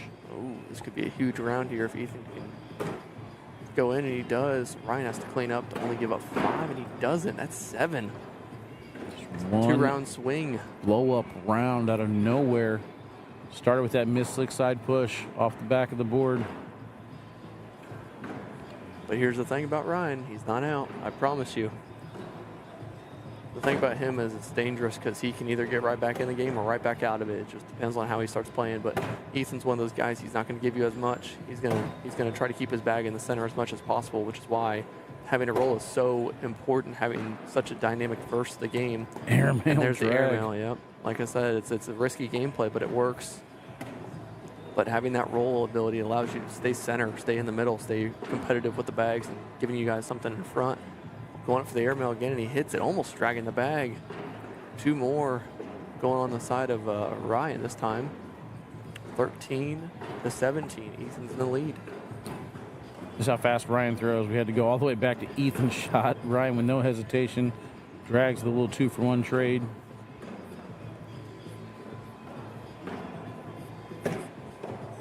Jennifer, the brackets are on Scoreholio. Flyover open singles open dash $3,750 added. Clear Creek Cornhole putting on the tournament. Some great cuts here by these guys. 3 in a row now. We're still cooking them. Ethan's up the middle there, side by side. I'm Ryan. I'm just blocking here, and looks like that's what we're getting. Perfect bag. Ethan's going up for an airmail, and he hits it, giving up 2. 2 more for Ryan. There's what I'm talking about. Now it's 15-17. We still got a game. Maureen, if you're still in the chat, help me out. Did you just order something on the website? Because I'm very curious as to how you could even access the website. because I don't have access to the website.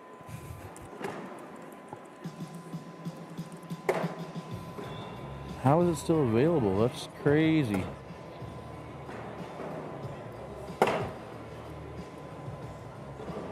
One of World's Mysteries. I had 2 people order stuff in the last couple days, but I don't know how to see what they ordered, so I don't know what to do. Nor do I know how to get paid for it. Little social there, 12 on 12. You don't see much from these guys. They like that dirty block and roll game, so. Looks like I got my homework cut out for me, Maureen. I will be in touch as well as the other lady who ordered something yesterday. Hopefully I can get access back to the website so I can put in your guys' orders, but we will see.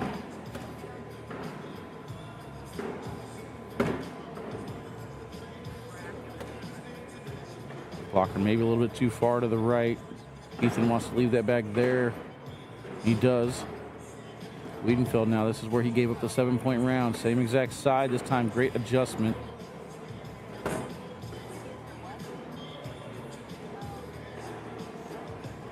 little bit of a re-grip from Wiedenfeld. He goes airmail, hits it clean. And then another double 4-bagger social. What a strategic round play there from both gentlemen. What up, Canoe? How you doing? Jonathan Chapa says I'm awesome. Thank you. Appreciate that. I like being awesome. It's cool. Being awesome is so much fun. Been awesome my whole life. Actually, I take that back. I was a nerd for a long time. I had polyester pants that I would burn. Wiedenfeld is going after this. Yeah, no surprise there. That was risky with Ethan sitting on 17. Can't afford to miss another one. Still right back to the board. He's in. Only guaranteed to give up 2 here at the worst, and he does. Yep, keeps the game going. 19-15 now. Ethan trying to finish it off.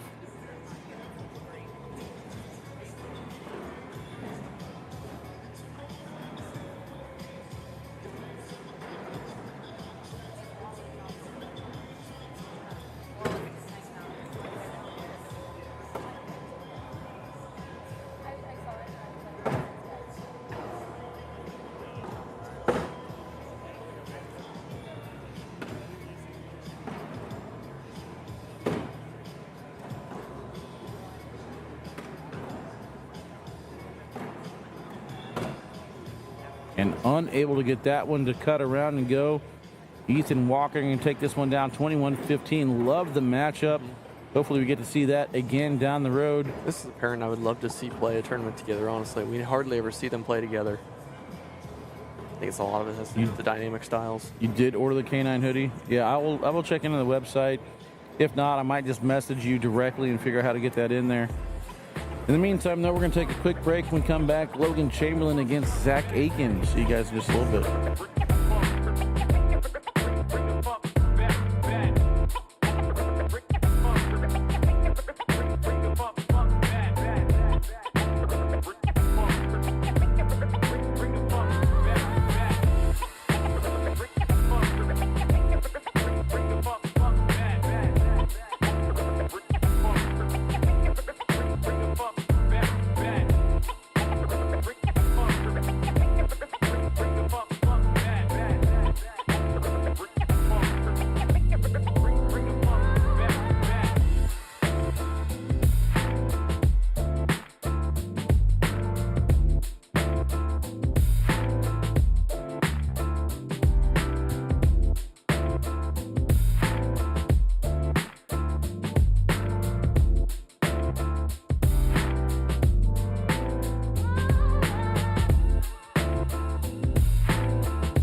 Guys are going down and back for a second time. The match has been assigned. We're ready to go. Logan Chamberlain and Zach Aiken.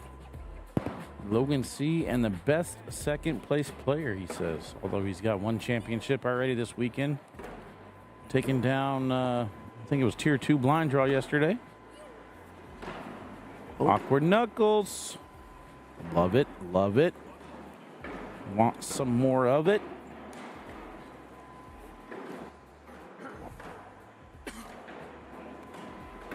Should be a good one. Here we go. Zach Aiken been on a tear this season, making this Rookie of the Year thing a little bit harder to decide in the Absolutely. ECL. There's a lot of good. Logan, Gabriel, Zach, all youngins. Riker, depending on how he finishes out these signatures, he could look at the comeback player of the year. One of those guys that, you know, starting as a rookie, it's really difficult to get your footing in the door. And at the opens, he was always close. He was always right there. But now he's you know, showed out for that open in doubles and singles. I'm really curious to see the outcome. On court 2, we got Ethan Walker, Sebastian Barger. Winner of that plays the winner of this game here right in front of us, and that's going to be the king seat game. Logan cleans it up to only give up 2 against Zach. Zach's looking right down the middle with this game. Eric says, Wally, where did Logan Thomas go? He had action on that last game. No idea. The betting in the chat is between you guys, so hopefully he messaged you. I'm not sure. He's not the mediator in this matter. Nah.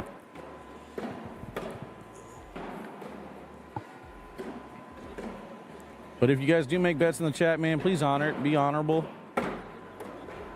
You leave this world, the only thing you leave behind is your name. Make sure it's a good one.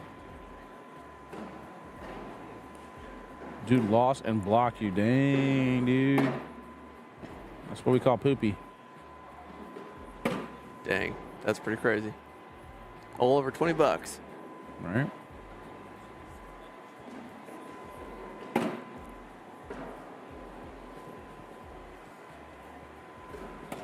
There it is, social. So Logan's strategy has been get down big and then make big comebacks to win the game. Yep, see how many points he'll go down now. It's already down 2. Let's do some updates in the other bracket. Let's see what we got going on here. Is this not the bracket they're using? Because there's no way they're still in the first one. Maybe they are. Check the comp one. That's the social one. There's no way they're still in the started first one. social. They're updating. I see scores updating. Check the comp. There's comp. There's it. There's no way. Did they stop it? Wow. I'd be surprised. No, this is still saying 4-2 for Python Pat. Remember I asked you what his name was? Yeah. Hold on, something happened. Yeah, it'd be the A bracket, yeah. Go up. That should be the comp bracket right here.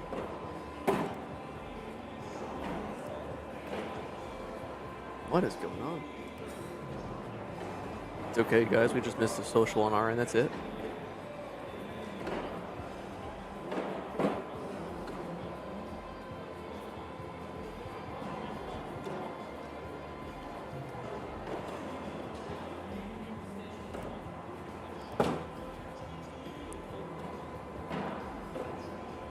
Well, there's your social. So that makes a little bit more sense for them to be that far. Yeah, not necessarily the first round. All right, here we go. So Robert D up 11-0 over Corey S. This is still on the winner's side. Mustafa up 15-10 over Joey Z. Cade taking on Drip King. Python Pat waiting for his next opponent. Big Woody waiting for his opponent, either Seth E or Brian H. And then Shane Dodd taking on Greg N on court 14. So that's your update on the comp bracket. Zach's off a little bit to the right. Logan can get in here to wash on 10s. And he does.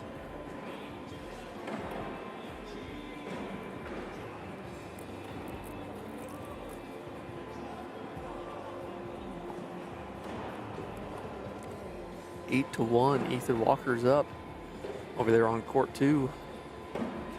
I think that's one of the only people here that's going to give Sebastian a run for his money when it comes to rolling. Oh, dang. How about that? Well, I guess I forgot we have a guy standing right in front of us. That's a pretty good roll.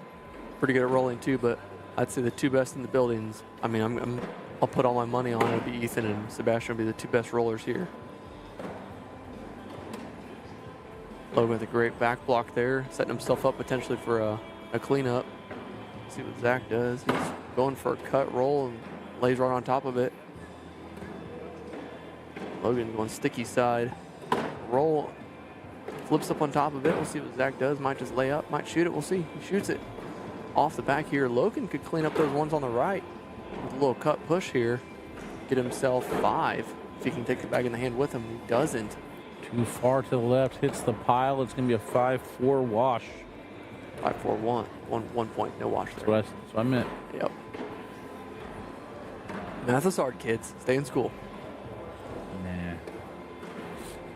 That's how you build the comments up, man. Say stuff that are That's wrong. incorrect on purpose.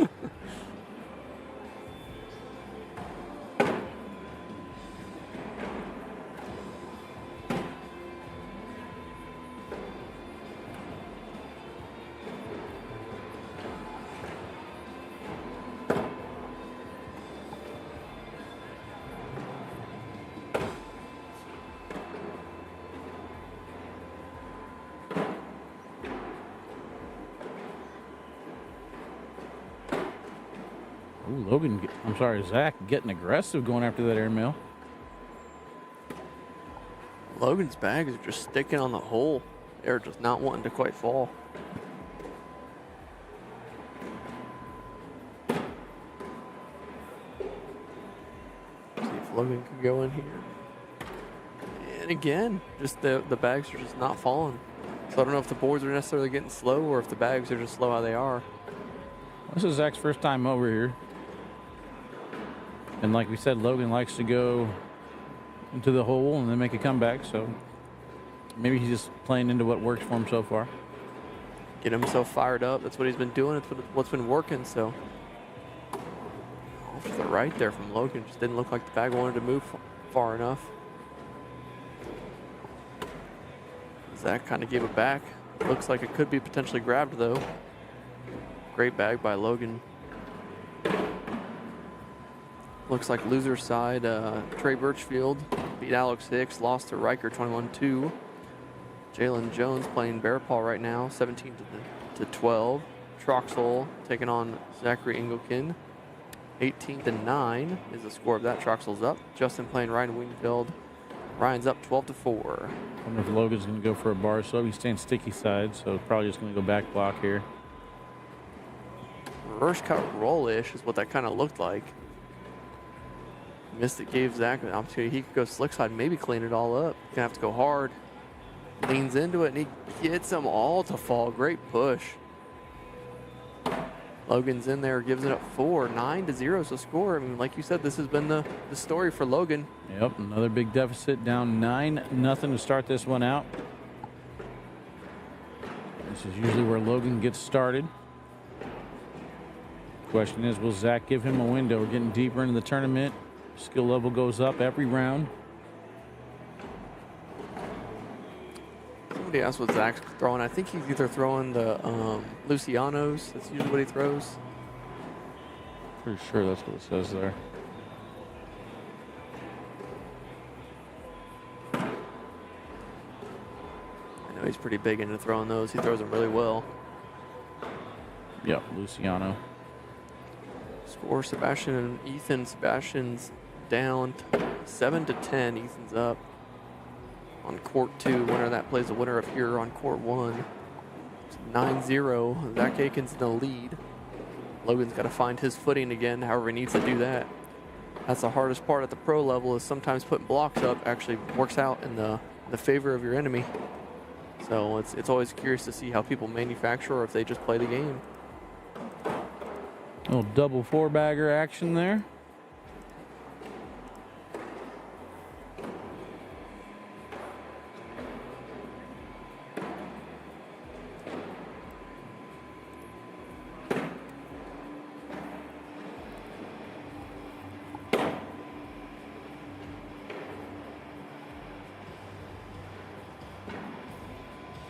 Great roll from Zach.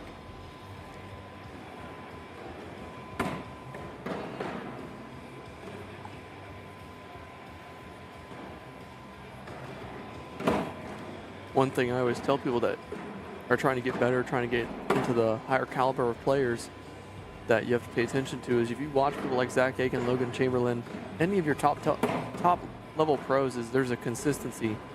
There is a rhythm that they get into. If you watch Logan, if you watch Zach, they all have something that they do before their throw that creates that like rhythm, that muscle memory for them. Justin Lang does the same thing. Ethan Walker, they all do it. So it's just something to pay attention to, and it's nothing that you necessarily do on your own. It's do something to manufacture. It's something that happens naturally, and that just comes with getting comfortable with the game and getting better over time. Practice makes perfect. Truly does. Baby steps for sure. But consistent practice is where it comes in. You know, you got to be getting consistent with the same things you do over and over and over again. Yeah, I remember Matt Guy saying sometimes I'll go out to the garage or the shop and get ready to practice and not having a good practice, and I just walk away. He said you could also practice bad habits. So yeah, very true. make sure that you're having effective practice. Yep. It's also very important. Yep, like I used to practice outside, and practicing outside is fun until you start practicing outside and the wind's blowing, and now all of a sudden you're getting mad because the bag's not moving the way it's supposed to because the wind.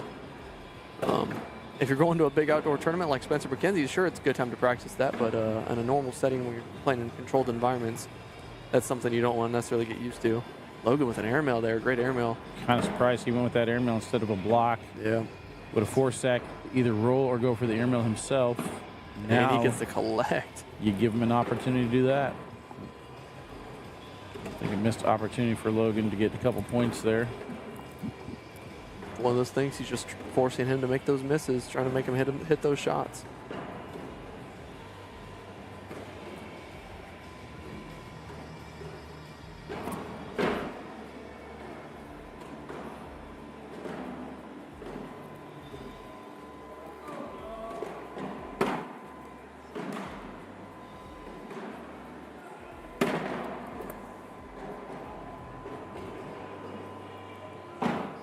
Ethan Walker up 12-10 over Sebastian.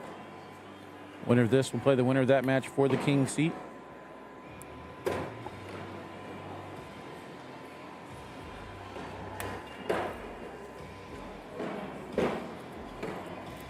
Maureen, this is Alex McDonald. Hello, that is me. He's a local. It was about an hour away, an ACO pro, one of my buddies.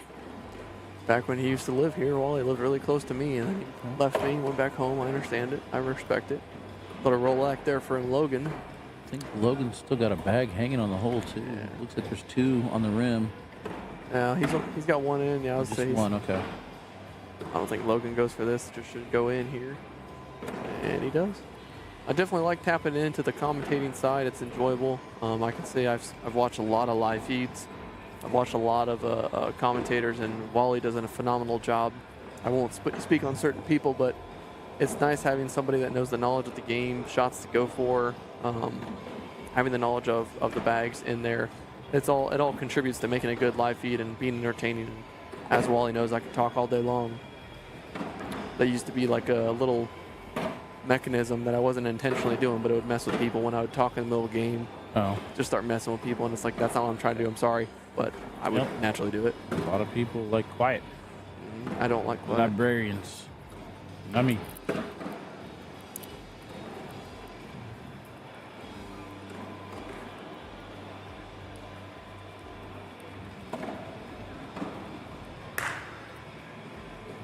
Ethan firing himself up over there. Looks like he's stealing 4 more points against Sebastian. Yeah, it looks like that. Donnie says, I say Alex takes over K9. Hey, if he wants to buy the equipment, I'll leave it here. Shoot, that is not what I have the money for right now. I got a wedding to pay for. What's more important, dude? That is a little bit more important than video equipment. Think about it. You know, you got to write a pros and cons list. Is that what's going to contribute towards me buying this or not? I mean, you can get married for like $25, dude. And go to the courthouse and sign a piece of paper. That's all you got to do. You can talk to Chrissy about that. You buy live stream equipment, that turns into money. It helps you guys get a bigger house. We should just live stream the equipment or live stream the wedding. There you go. Save money on a photographer because now you got your own stuff. Yep, very true. Just trying to help you out, man. Just trying to help you out. Have like the dance floor cam and the ceremony cam. Good back block there from Zach. You know, that's something that I talked to Justin Lang. I travel with him when it comes to some of these tournaments. One thing he talks about, it drives him crazy, is watching all the younger players that can roll, how none of them back block, and they just love putting the bag in the hole and forcing people to hit their pushes. And it's like, yeah, but if you back block there, you could have got the potential to get, 3 points, 4 points, whatever it could have been. Oh, Zach tries to go through it. He can't. Logan's clean. Sneak along that right side. Could be the opportunity he needs. He does. Stays. Logan finally gets on the board. I didn't realize he hasn't scored a single point this game. This is how it goes every single time. Down 10 points or more, Logan gets his first points in the door. And next thing you know, you never get that bag back ever again. I'm going to have to block Eric real quick. He can help me out. Eric says that video equipment not going to keep you warm at night. You know, it is true. What you're talking about, dude. You ain't never cuddled with streaming equipment, so you don't know nothing. That's true, Eric. You're speaking from expectations, not experience. What is this chair cut? There you go. Yeah, these don't scoot. I see that. Zach has a bag off to the left-hand side here. Could open the door for Logan to get 2 more. Like we said, starts chipping away. Seems like Logan doesn't necessarily need momentum. He's a big factor when he gets that first bag. It's hard to get it back from him. Looks like the score is 14-16. Ethan's still in the lead against Sebastian. Winner of that, like I said, plays the winner of this. That's Landon. Landon knows. Landon does know. Landon was the first victim. Landon, don't I have the best OnlyFans account? Don't I have the best OnlyFans account? Best what? OnlyFans account. Oh, yeah, I'm subscribed. Yeah, more camera angles than anyone else. $32 a month. I don't know what his normal rate is. I just send videos. It's usually 40. 30. I would say 32 seems like a deal. Huh? I'm trying to get him to buy the equipment. He ain't listening. Landon, you buy this equipment for me. I'll live stream every one of your games. I mean, which other OnlyFans? I said, you buy this equipment for me. I'll go live stream every cameras, game. Bro. None. I'll go to all of his games and I'll sit there behind it with all this stuff. That plug in. You're going to need every 15 minutes you can get with me setting up the live feed every game.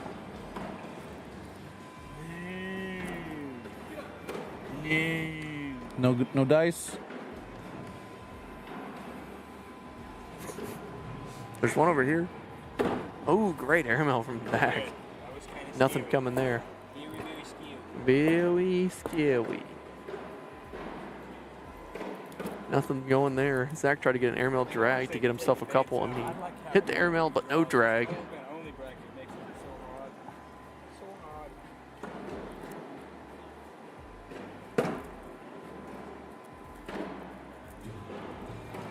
Loser side, we got Riker playing on Jalen. Jalen beat Gary 21-18. Troxel took down Rocket, throwing a 10-2-1 over 28 rounds. Another long game. Justin's playing Ryan Wiedenfeld. The score is 16-9. Ryan Wiedenfeld in the lead. Winner of that plays Troxel.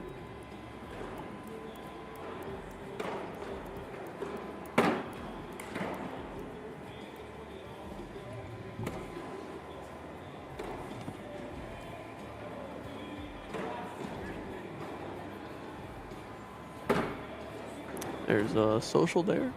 12 on 12 wash. Score is still 16-14 for Sebastian and Ethan. Ethan's in the lead. Winner of that goes to King Seat Game, which will play the winner right here in front of us. Logan with the first bag block. I like it. What's that Shane Dodd update? Great roll That's a pretty from good Zach. match over there. So a loser's bracket match too, I think. 20-17, Shane in the lead over Greg N. They've been playing for a while. Drip King up 19-17 over Cade. Does Logan need some sun? Question mark on this bag on the back. I think Zach just kind of pushed it back a little bit. But ooh, there's another one. Logan could get a huge, give up 4 here, which would be huge for Zach. And he does. 4 more points for Zach. He's looking pretty commanding now. He's been stuck on that 11 for a minute. Yep, switched it back over now, 15-4. Quite the lead Zach has now. Tuning back over to Sebastian and Ethan. Sebastian now took the lead, 17-16.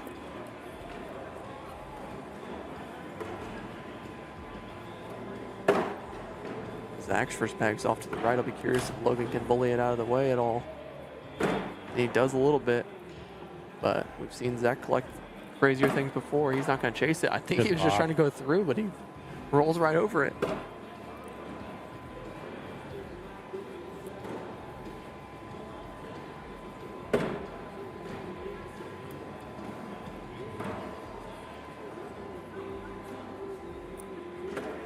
Great push by Logan there. Ethan taking an extra second down there. He seems frustrated about what just happened. We'll see what happens with the score. Yep, that's 2 more for Sebastian. 19-16 on that game. And 2 more for Logan here. Yep, back and forth we go. Like I said, if Logan wants to be back in this game, he definitely needs to get the ball rolling. Being on 4 was not a good spot to be in, so he's now on 6. Puts him in a good spot. Zach Aiken's job right now is just to kind of limit the runs. Give him a couple points here and there is fine. But you got to eventually start chipping away a couple 2s. Maybe you get a big round again. I like that bag better there than going in. Make Logan work to get his collect. And that time he accidentally helps him out by going in. Again, I would have liked another side-by-side. Instead, we're looking at a situation here for a 12-12 wash. Ethan goes in for 2 on the other game. One thing I talked about with Wally between games was, I hate to say it, but I called the finals I think we have so far, which was Logan and... Allegedly. Nobody's seen anything written down. We'll call it back. I'm pretty confident on it.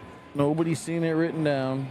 I said the bottom quadrant would be Sebastian and Ethan. I said the top quadrant would be Logan and Zach. So, I mean, you know, say it how it is. I think that's how it worked out. Shane Dodd takes that one down. Appreciate you guys hitting the thumbs up button. 118 reactions so far. That's where I like to see it. Good viewership today. If you guys can, hit the share button. Get this to your favorite cornhole groups so we can get more eyeballs in here. $3,750 added to the pot. Ooh, great back block here from Logan.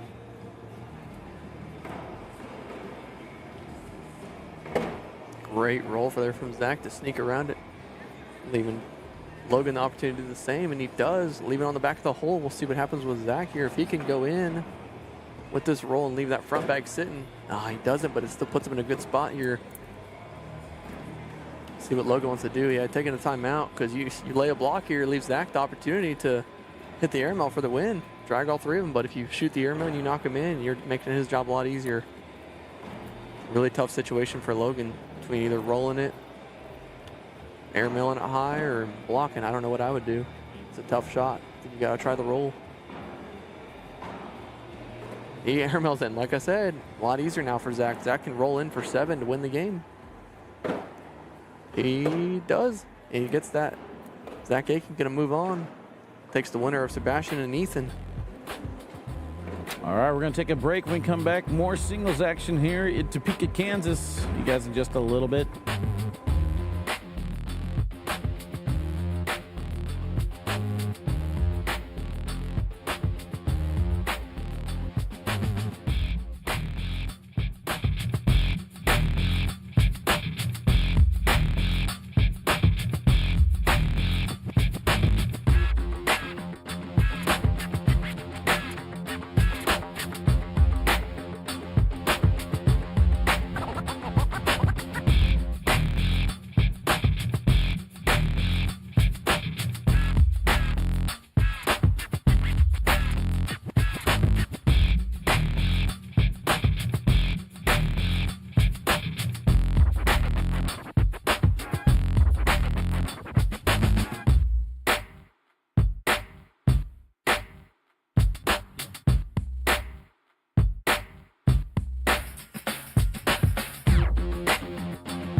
All right, guys, let's get back into it. Switching over to the loser side bracket. Gonna give Aiken and Ethan a chance to relax and breathe. Bringing on Matt Troxel and Ryan Wiedenfeld. Troxel's first time on the live feeds. Wiedenfeld been here before. Struggled a little bit with the cut last time. Speed control issues. Looks like we got the Flying Nemesis and the BG Wizards. Off to the start, Ryan Wiedenfeld already stepping out to chase the bag that's really far on the left, but if there's anyone that's going to get it. These Wizards or Wizard L's? Probably Wizard L's more than likely. I don't think anyone really throws much regular Wizards anymore. Troxel misses, and that gives the Wiedenfeld a chance to step back in. Great collect. Wiedenfeld has that cut, and he tries. Just a little too sticky. Starting to look a little frustrated. Having a hard time getting these cuts to bite exactly like he wants to on these boards. Again, different broadcast boards than what we had yesterday. Maureen wants to know, what bags does Alex throw in the ACO events? So usually when I throw in the ACO, I throw basement bags, which is what Sebastian was throwing earlier. My two favorite right now are the Tide and the Phoenix.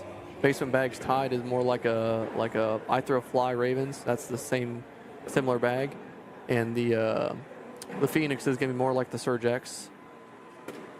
Great bag from Troxel. Sneak around there, but It just depends. I mean, the best thing about basement bags is they have like 16 different series that are approved. And so if there's something that you don't like, he'll probably already have it made. Troxel can go up the middle here. I think he's going to go fast side, try to collect that one on the right, leave it stranded for the one on the left, and he bunches them all up. Ryan, I wouldn't be surprised if Ryan did something crazy here. It looks like he might try. Barros open it, and he does, which ends up with a wash on sevens. And it's funny, you look at Ryan, he just grins about it. He just thinks that's the funniest thing in the world, because that's Ryan. He plays his game, man. Christopher Rice checking in, says, let's go Ryan Wiedenfeld. Jimmy Hurd says, let's go Trox. Philip Adam in the Trox corner as well.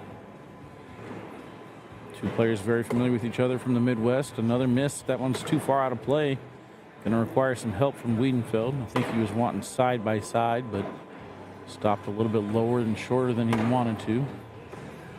Here's the cuts. Even that one was a little bit deep as it lands right on the back of the rim. Slick side down. Great collect. So good at flipping the bag over.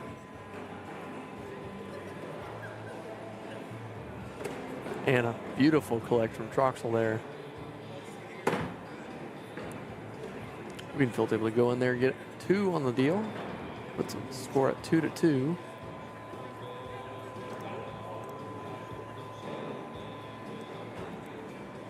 Lots of players here now that I'm seeing that weren't even here for singles. If I was a bet man, I'd know why. Everyone's a little afraid of competition sometimes. You calling him out? Yep, sure am. Looking at one of them right there, Nick Mandino. Mandino's a dog. I don't want to call the guy out. We had a team event a few weeks ago, and he lost to somebody that he talks the most smack on. That's Billy.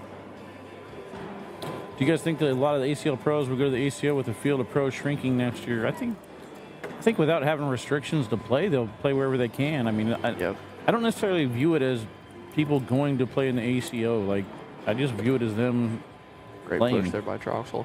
Absolutely, man. I think the biggest thing, like I talked about earlier, being an ACO pro and not an ACL pro, is it allows me to kind of have some freedom, you know. And I think that's the coolest thing about it is I just want to play cornhole at the end of the day, whether it's for one organization or the other.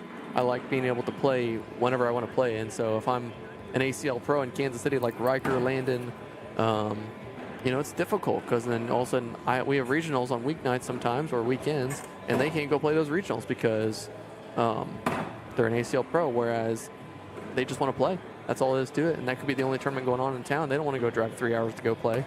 They'd rather stay and drive 30 minutes away just to go play. I think the other thing too is like it's not like some of these ACO pros aren't coming to play in ACL events. It's just that our live feeds only focus on the ACL pros. So you're not really going to get that much coverage unless they go live on their cell phones or something. So yep, very true. You're going to have, like, I don't know how the ACO tournaments are laid out, but you're going to have a lot of ACO players, you're going to have a better chance of amateur players making an ACO live feed than you an ACL live feed. Yep. If that makes sense. And I will say the one thing that I struggle with the ACO is the live feed isn't consistent. It depends on what location they're at. They don't have a crew that necessarily follows all the majors around. It just depends on where the major is based out of. So that's kind of frustrating, but if I only also there was understand. somebody named Alex McDonald that could buy equipment and be that fill-in gap that we're missing in the ACO. I wish there was somebody named that could also do it. That would be kind of crazy. Just saying. I only know one of those guys, and he does not want to do that. He doesn't want to go travel all the time. Does like commentating, just not going all out of town all the time for tournaments. I don't know, man. Sounds like the answer is presenting itself right in front of you here. Just tell Clear Creek Cornhole to buy all the stuff. Tell Clear Creek to buy this equipment, and guess what? I'll be their permanent live stream guy. The score's not updating. Hit hashtag S. Put hashtag S in the chat, and it'll update right away. Airmail there from Ryan.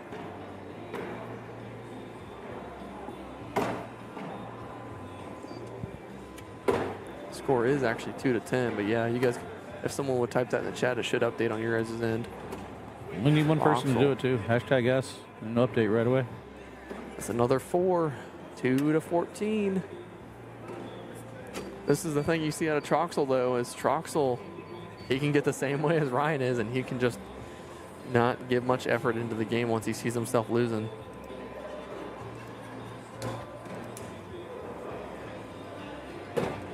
Dang, nobody wants the score to update. crazy. There we go. See? Just like that. Ryan just smacking the air mills now. Oh my gosh, he goes slick side and bullies it out of the way, and Ryan makes sure it stays back there. Oh my goodness, you might see Troxel shoot this. Nope, just kidding. That back I one's say gonna fall. now he doesn't need to. It's Yep. moving right now. We'll see if Troxel can clean it up. He's going sticky side. And just what I thought would happen. Yeah, I'm very Thanks. shocked you don't throw that one slick side just to especially make with- sure it goes in. Especially with the teal nemesis. Those things are a little slow on that herringbone.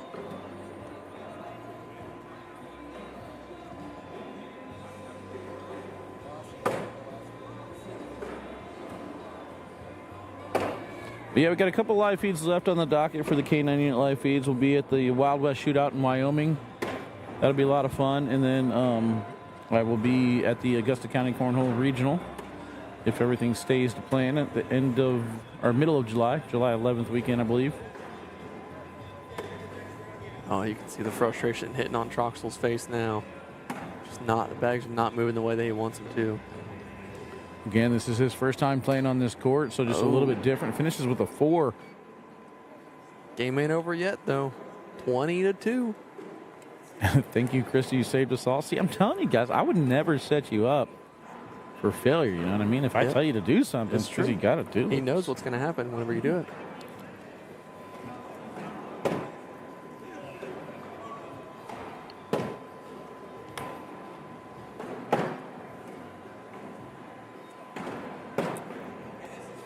There you go. Started GoFundMe for Andy.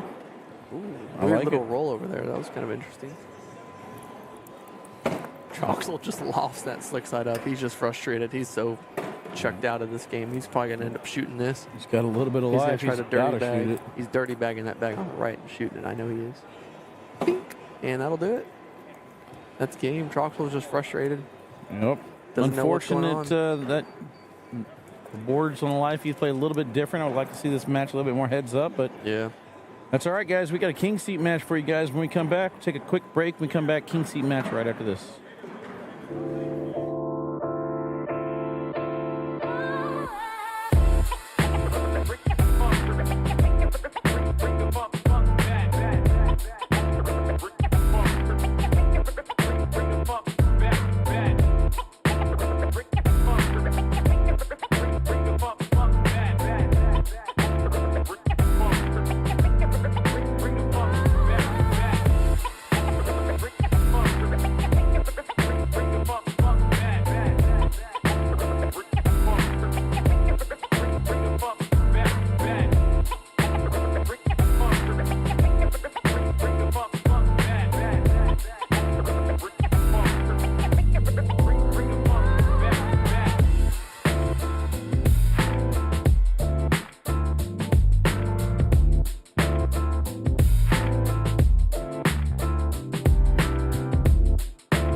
All right, guys, welcome back. Got my guy Nick Mandina over there watching. Trey Birchfield, Carson, Getty checking off for this king seat match. Yeah, so the Dustin crowd's Lane. definitely starting to build here a little bit behind us at the booth. We're at the tent. And then, Start winding things down. What up, my guy? Justin Dermody in the chat. How you doing, my dude? Dermody rocking that K9 logo this year. That's what I'm talking about. Justin, we're winding things down, man. Singles action down to the final. Looks like 6 players now. Jalen Jones, Sebastian Barger set to do battle on court 3. Ryan Wiedenfeld and Logan Chamberlain over to court 2. And then this battle right here for the king seat.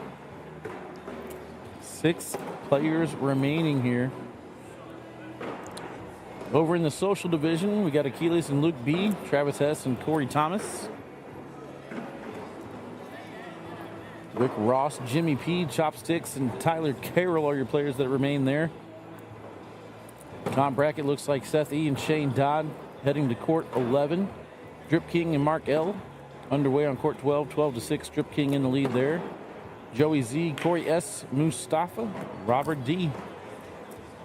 Robert D sitting in the king seat.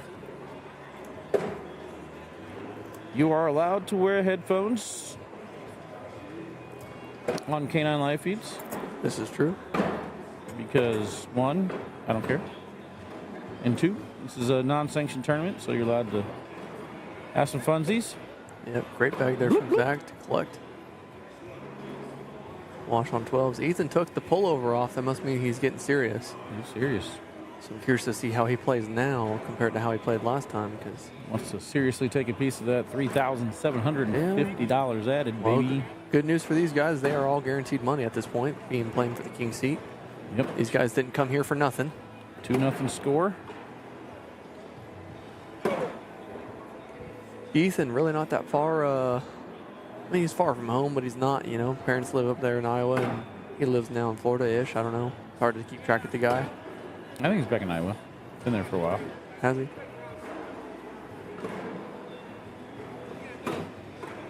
Well, then good for him, because I'm sure Iowa didn't miss him, because he's always killing it up there and stuff like that. But that Florida state wasn't getting any easier. I'm telling you, that Florida's one of those states that they're just fueled with competition down there.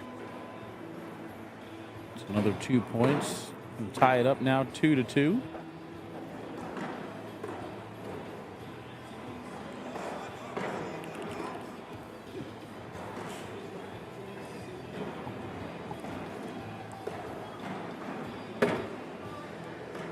Back and forth we go. Wally, who do you think's winning this one? I mean, Aiken gets second place quite a bit, so I'm going to go ahead and go with Ethan. I mean, it's in his name. He said it. Hey, Nick.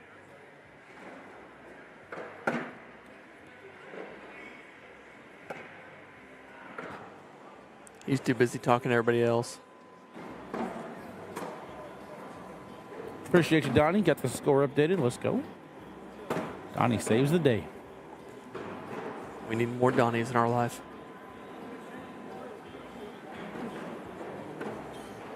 Is that Bev back there? Who Bev? Who Bev is?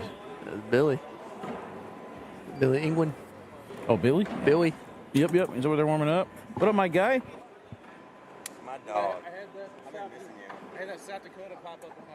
No, you did not.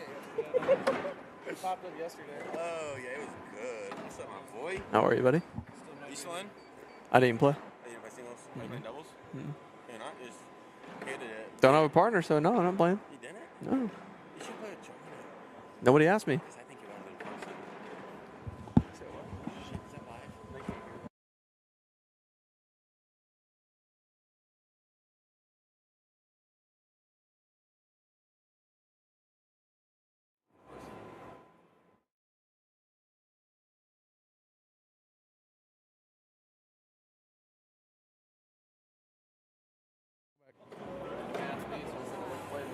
dude, your announcement. I'm proud Let's of you. go, dude. Man, I'm trying, I know it's man. hard. Where'd it go? What's your? Because I was telling my dad, I'm like, because obviously my dad's always like, dude, did you see Wally's announcement? I'm like, yeah. He was just like, you need to get the tea today. My dad, he's like, you need to get the tea today. He's just like, what's he gonna do? What's his plan?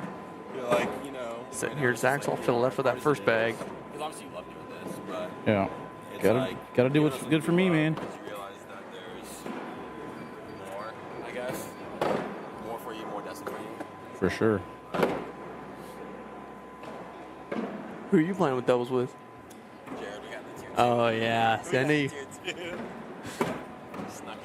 need to bet some money Zach on that can one. Get that. Maybe you guys got winning this one. What up, brother? He Bro. said Ethan because he said Zach always His title Zach gets is always- second place finish. best second place player. Good collect from Zach. This is King Seat game. Sebastian and Jalen are playing each other. Whenever that plays Logan and Ryan, and then they'll play together, and then they'll play loser of this game. I put Logan and Ethan in the finals. So for that to happen, I'd need Ethan to win this game, then Logan to beat Zach. I actually picked the final four perfectly, the top four of the quadrants. I did pick it. You can roll it back. I said the exact same thing how it was, which was I said Sebastian and Ethan on the bottom quadrant, and I said Zach and Logan on the top quadrant, and it came true. Just saying. Lots of talent here today, though. Allegedly. Yeah, allegedly. Nobody's seen it. Yep. Logan currently in lead 10-3 right now over Wiedenfeld. Saying Logan barely lost his game. Dude, I think their facial expressions are the funniest thing. Who? Zach? Both of them. Zach opens his mouth every time he throws. See if Ethan wants to go after this. He's stepping out. Ethan's definitely going to go after this. It's definitely collectible for his throw. Line drive it. Ooh, little side rail. Side reel. See, and that's the difference with Zach, though. Zach stays consistent. All right. Zach's consistent down the middle. He doesn't ever have to go chase too many bags, which is what keeps him right down that middle every single time. It helps that muscle memory. But that's the thing. Ethan's the shot maker, but Zach he's steady, man. He's down the middle. He's something that he doesn't have to fight for anything because it's already there. Well, something when I he talked misses- about yesterday is that sometimes the pros just have a problem giving up 2 points. That's what makes Wiedenfeld and Logan good. In that situation there, just take your shot, go down the middle, give up the 2 points. Instead, you side rail, you do something crazy. Yep. You end up giving up 5 instead. Yep. I couldn't agree more. Sometimes you got to cut your losses. I mean, it's just simple math. If you give up 5 points, your opponent needs to score 5 times to win the game. Yep. If you give up 2 points, your opponent needs to score 11 times to win the game. Yep. Ethan can go in here for 6, and he does. Gets them all back. Just like that. But not like Zach was really trying to do anything. I think he just kept missing. Maybe he knew something there. Look at Charlene rocking that old school K9 unit hat. I see you. I felt like if I wore the hat too, it'd be a little too much to wear the hat and the jersey, so I just did the jersey. Just to show my love for the guy that left Kansas City. Came and gone. You guys will forget about me in no time. That's not true. This I'll give guy's it 2 crazy. months. This guy's crazy. It'll be sad in August, and then when the new season starts in October, you guys will be like, People. what's his name again? Yeah, but people are chanting for you when it comes to What's like. his name? Ain't nobody chanting. Dude, come on. You know, whenever like the ACL live feed, everyone's going buku over the fact that you weren't live streamed. They're like, oh my God, where's Wally? Just like the show. Just like the game. Zach's going in here for 4. Ethan, like I said, gets the 6, gives up the 4 again. A little teeter-totter match Oh, here. yeah. Right side Trade belongs to blows. Aiken. Left side belongs to Ethan. 11-8 on the scoreboard. Still plenty of game left to be played. I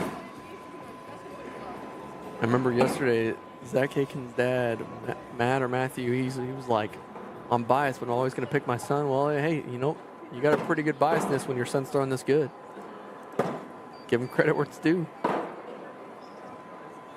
Zach's definitely, like you said earlier, he's definitely fighting for that Rookie of the Year card. He's making it a lot harder for all these young rookies who are so talented, are definitely making a name for themselves. You know how it goes. That Rookie Year goes one of 2 ways.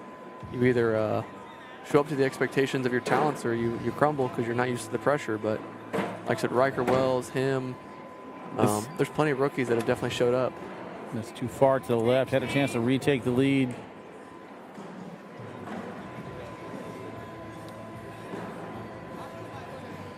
What's Riker got on the pajamas today? What is that? Oh, those are the Kirby's. Those are the ones him and I used to wear.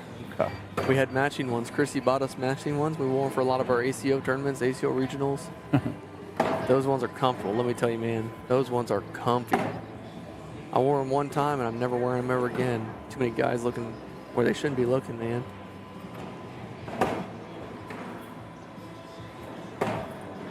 Ethan seems to have fixed it over here on the right-hand side now. Yeah, Chat, you guys are quiet. Are you guys just not talking? Or do I need to refresh? I'm going to hit the refresh. Maybe like 15 comments that we missed out on. Oh, nothing. Nobody says hashtag S. Nothing. Nope, they don't even care. It just works. They're just watching. So involved and invested.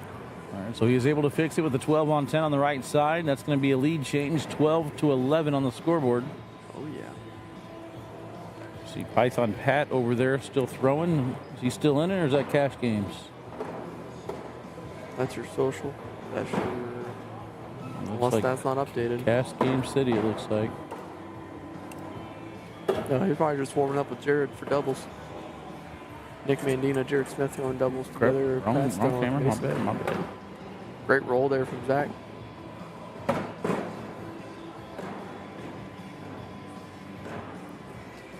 Is it the ACO that won't let the pros play in the ACO, or is it the ACO that won't let ACL pros play? It is the ACL that won't let ACL pros play in the ACO. And it's not necessarily direct. It doesn't say, hey, you can't play in the ACO. It just says you cannot affiliate with any other organization. They're kind of signing that contract. They sign their rights away to themselves, I guess, in the sense of competing. Sign your rights away. You sign a contract. You're signing a contract to say you can't go anywhere else. That's what you're doing. It's no different than what. A little bit more to it than that. But yeah, I mean, sure. it's everything that competitive sports does in every other realm. You can't go be a major league player and go play in minor league. You can't do that. It's the same reasoning. It's not. No one's saying you can't necessarily go to this company. It just says you can't go to any other company. So if that one major league cornhole thing was still around, you couldn't go do that. See if we can get a perfect wedge here. Right between the two is what we're looking for. Yeah, pretty close. A little too far to the side. Ethan should be able to collect on the right. Slick side cut. Oh, wow. It. But I wouldn't be surprised if that back one falls. I don't know if it's hanging on the bag on the left at all. If it is, that may make the difference. Stay. We'll see. He does bumpers right off that left-hand side. It's not moving as far as I can tell. Well, that's two more. Lead change. Or not, I don't know. Score didn't update. Yep, lead change, 13-12. What up, Connie? Welcome in.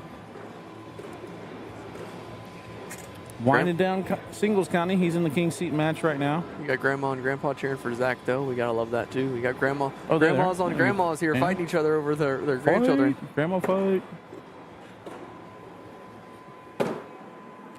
Great block there by Ethan. That's one thing I love about his throws. It naturally lays right in front of the hole without even any effort, which is why he likes the bags as sticky as they are.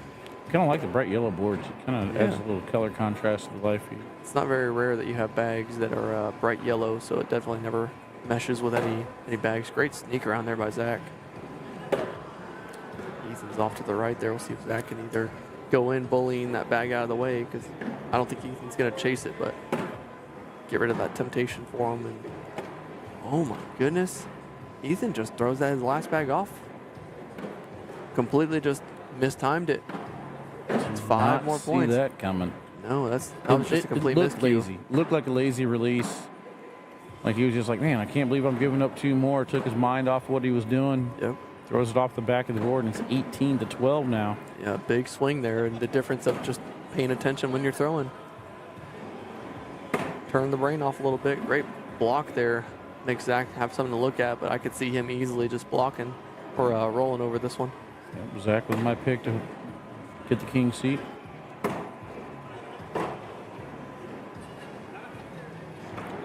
Aunt Haley and Uncle Kyle are cheering for you too, Zach. Let's go. Big support system.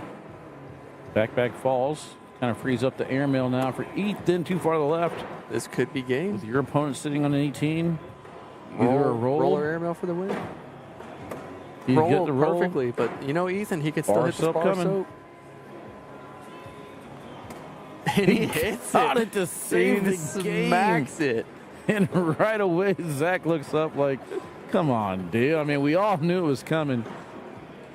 Look at this rocket. Low line drive, pops on the back, stays on the board. Zach's expression says it all. What a way to save the game so far. But that's the thing that's scary about Ethan, man. He doesn't ever let up. Just when you think you got him, you don't. Just keep an eye on that. If Ethan can come back and win it. And there you go. Just unfortunate. Too far to the right. Zach over here trying to move it a little bit, and I think he missed that. He wanted to bully it a little bit just to take away this opportunity for Ethan to get this crazy cut collect, and he side railed it. This could do it. Next bag in should almost guarantee it for him. And he does. Looks like Zach Aiken will be the king seat. Ethan Walker going to be waiting. That'll do it. Zach Aiken put on a show. Good bar of soap to save it at least one more round. But ultimately, he's going to head over to the loser's bracket and have to battle back. We're going to take a break, guys. When we come back, more singles action here in Topeka, Kansas at the Stormont Vale Event Center.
Huh.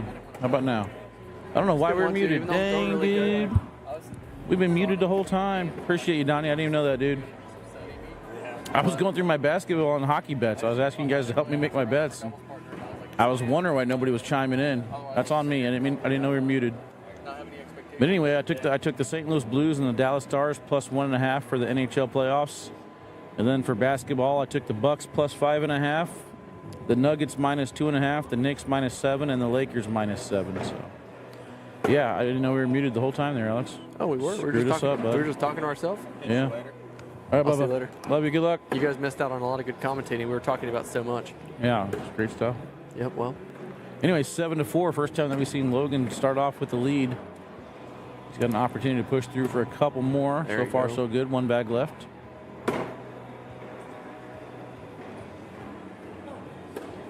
got it. There's 2 more. 9, 2, 4. They said you had the music playing. Yeah, I like leave the music on like a little bit. That way it's not dead air all the Well, time. it's just like at the live streams for ACL. Plus, if I get more of my own music, sometimes we don't hear the background music, which sometimes gives us copyright strikes. Yep. Especially when they're playing it as loud as they are. I mean, the only thing the copyright strikes do is it stops people from searching for us. So I want to make sure everybody sees it. If you guys are watching on YouTube, I do not have the YouTube chat pulled up. So if you want to communicate with us, make sure you chime in on Facebook. There hasn't been much on here. Since we started, there's been 3 comments, so not missing much there. Hey, no worries. Just some people wanted to be able to put it on their big screen TV, so that's how we get it. See if he goes after the front bag. He does. Back bag's still hanging.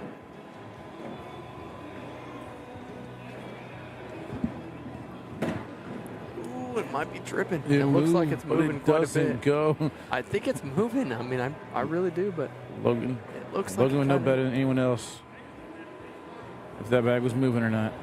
That's true. He knows from examples. Oh, 6-9. Giggity. no, Luke, I Giggity, understand giggity. what you're saying. Just putting the block there, make him shoot for points. I get it. That's the question we always ask, but unfortunately, that's why these guys are the pros. At the end of the day, they play their game the way they do, and there's definitely tweaks that every person as a competitive cornhole player could do better. And I'm sure you can. It's easy to think about when you're watching the game, but when you're sitting in it, it's a completely different lens. Wash on 12's there. That's a social.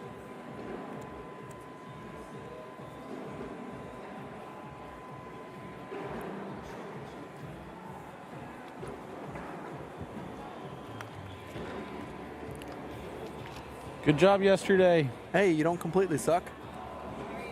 I'm good.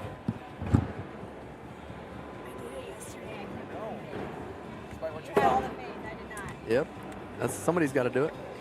What if Wally couldn't talk Jimmy and let me steal Ryan for the weekend? I mean, I definitely get it, man.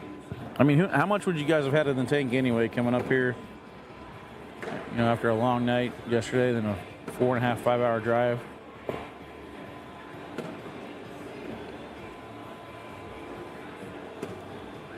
Got to be on your A game today. That is for sure. True. Very true, especially with the field we have going on today. Wash on 10's there.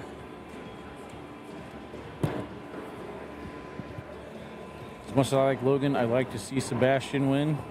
Well, he gone. Yeah, I agree. He gone. Like I said, it was a close game there. 21-19 was the final score. Sebastian had to go up for an airmail to stay alive, to drag it, and he didn't. He missed. It is what it is. Like I said, sucks to see him lose, but 5th place ain't still no feat with this field.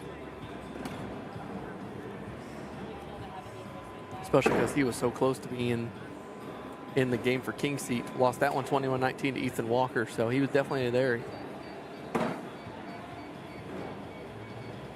Got some big pop out of that one, but too far to the left.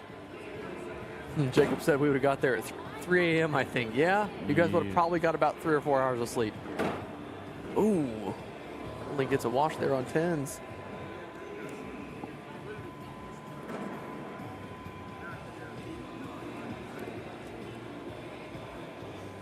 Oh, you meant McLovin, not Sebastian? Well, Yeah, McLovin would be Jalen's throwing great. He is. I mean, I will say, like, Logan's usually a little bit tighter on his game, and Jalen's he's executing when he needs to, but Logan's more or less giving Jalen the points to score. In my opinion, the way the game's kind of playing, I feel like Logan's earning them, Jalen's getting them, but it doesn't devalue them one way or the other. At the end of the day, you're still scoring points. Great back block there. Force Jalen into a roll that could get the bags to fall, or he's just going to shoot it. He goes for the roll, and he does. Hits it perfectly. Nice collect. Jalen's bag's hanging quite a bit, but if Logan can barely touch it, and he can't, there's two. See them coming with a big check. Time to start paying some people out here in singles. Oh, yeah. Love it. You know, it's a good day. $3,750 added for the open division, $1,500 in the intermediate and comp division. Doubles action after this. See, 5th place in comp singles still got you $80. Not too shabby. You know, that's not a bad day. Congratulations to Travis S. 4th place. Social, please come see. I know they're paying 4th in open division, so winner here still, or loser here still gets some money. Unfortunately for Wiedenfield and Sebastian, they don't get paid for 5th. Just outside. Yep. If we would have had more open players here, then they would have got paid. But unfortunately, I think there was 20-something people in singles today, and you know. Yeah, it's set up on tiers, but again, this is the first time we're doing this tournament. I expect it to continue next year.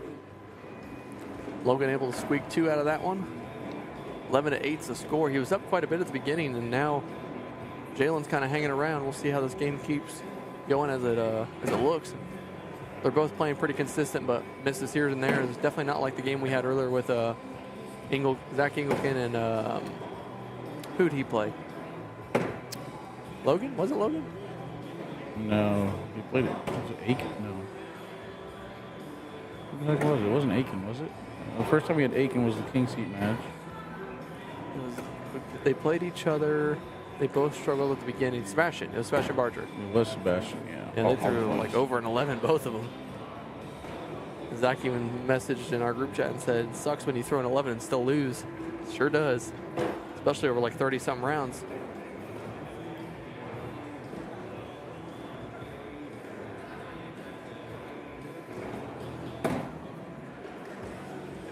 All right, so 11-8 here.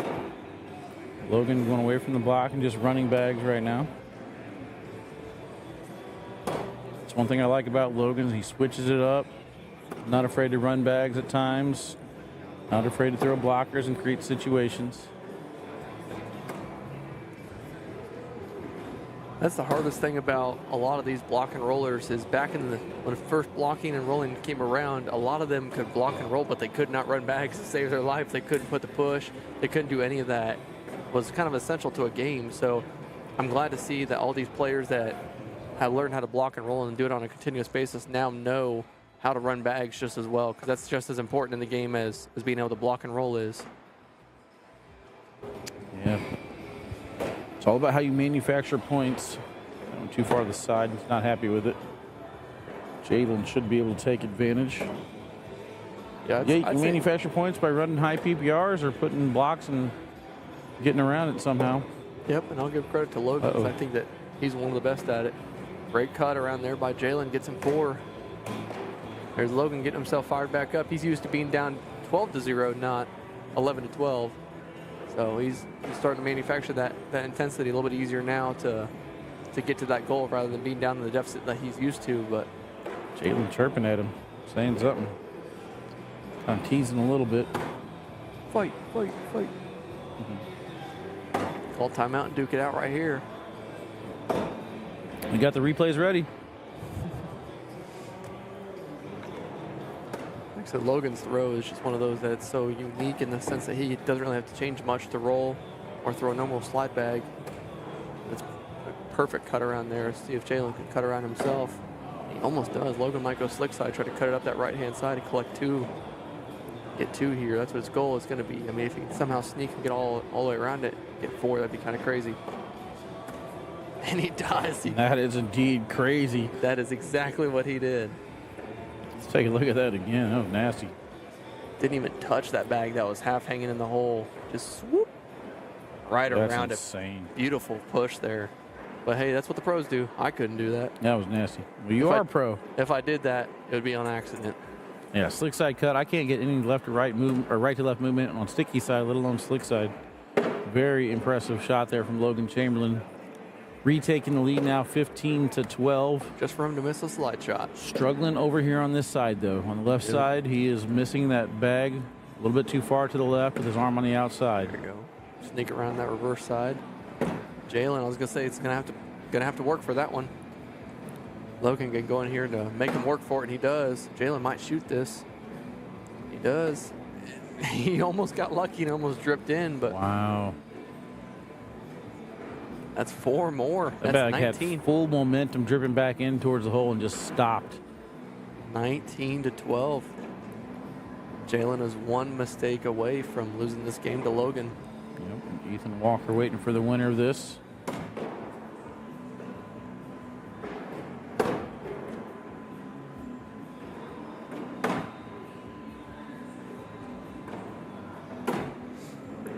Logan or Jalen's bag is starting a little skip on him, cutting into the hole every time. That's the biggest thing I see with people is when they start to develop a cut and they're like trying to learn how to cut, learn how to roll, they start to develop it in their natural throw, which isn't always a bad thing, but I hate whenever the board conditions are slow or fast, I hate relying on the cut to be consistent whenever I'm throwing my normal bag. But I'll tell you what, having a cut is an important part of your game unless you're just really good at airmailing, like Matt Guy. But even then, Matt Guy's been playing for years, and he could tell you that, you know, an airmail's the most reliable thing he's got, but it's risky every single time. That is both how you beat him and lose to him at the same time. Yep. Depends on the game. Another social. Jalen not out of it yet. He's still fighting, clawing. Looks like 4th in social singles. Yep. Got fourth and $70. social, 70. Not bad for being amateurs. With Logan having first bag and a 7-point lead, I expect him just to keep running. Yep. I don't see anything changing with his game on the first bag level. He may lay something this time. Nope. Just says, you know what? I'm going to make you miss. Well, wait till you do it, because I'll just sit here and run it every single time. Now that one had a little bit more speed than Jalen would have liked. It went in, but it went in to the right side of the hole. That one's a much better job going in the front side. Ooh, off to the left here. Jalen has an opportunity. Chance to get And he first doesn't throw. take it. Missed it, and both players upset. Bag number 4. Logan wanted to finish it right there. Yep. You know, Jalen wanted to score right there. Yep. You know Logan's mindset there is it's so easy for you to sit there after the person just missed their last bag and be like, oh, well, if I would have gone in, they would have just gave up those 2 points to lose. It's like, well, no, they probably wouldn't have missed if you would have missed, just because the sense that they have something else different to look at. It's the same thing we talked about with putting blockers down. Caleb, we're in Topeka, Kansas, over at the Flyover Open Cornhole Tournament. $20,000 added to the whole tournament. $37.50 added to just the open single side. So that's what all these guys are playing for. Logan can lay up here and make Jalen hit the airmail, and he lays up, but he gives him a lane. Jalen can clean this up if he can get 2. And he does just that, gets him 2. Gives him first bag. That's 14-19 now. Honestly, though, if I'm Logan, I don't mind him having first bag. Let him make his mistakes and clean it up. Logan sees you can't keep bleeding. Can't keep bleeding. You got to stop the bleeding at some point. Again, you're really just hoping for that one miss. You hope when he throws a 10 that you throw a 12. Yep. There it is. There's your opportunity. Like this. Now we'll see if Jalen can manufacture a block, and he does. That thing died. Doesn't really matter, though, that low on the board. Yep. Ooh, great bag. Jalen can still roll around it and clean it up and make it easy for him, but Logan's roll might collect that on natural. Ooh, beautiful roll. Jalen's got to clean this up, but he's going to roll. Make Logan have to go in here with one of the bags. Roll again, and he misses it. Logan had the opportunity there to get 2 for the win. Yeah, I'm actually kind of surprised he didn't just shoot that. Yep. I mean, I guess if you hit that roll 2 times in a row, might as well go for the 3rd, but bag was half hanging in the hole. Gamble. Beautiful job by Jalen, though, to get around that bag. Yeah, gamble paid off for Jalen. That's what I was talking about. Got away with it there, but now you got to score. You got to keep putting 2s or 3s on the board and force Logan to miss at some point. Just got to really kind of play your own game and wait this out. Hopefully Logan will miss again. Right now, it doesn't look like he's locked in. 4-bagger for Jalen. Final shot here for Logan. Gets enough of the rim to drop in. 12 on 12 social. Drink with me, chat. Got my Aquafina vodka here.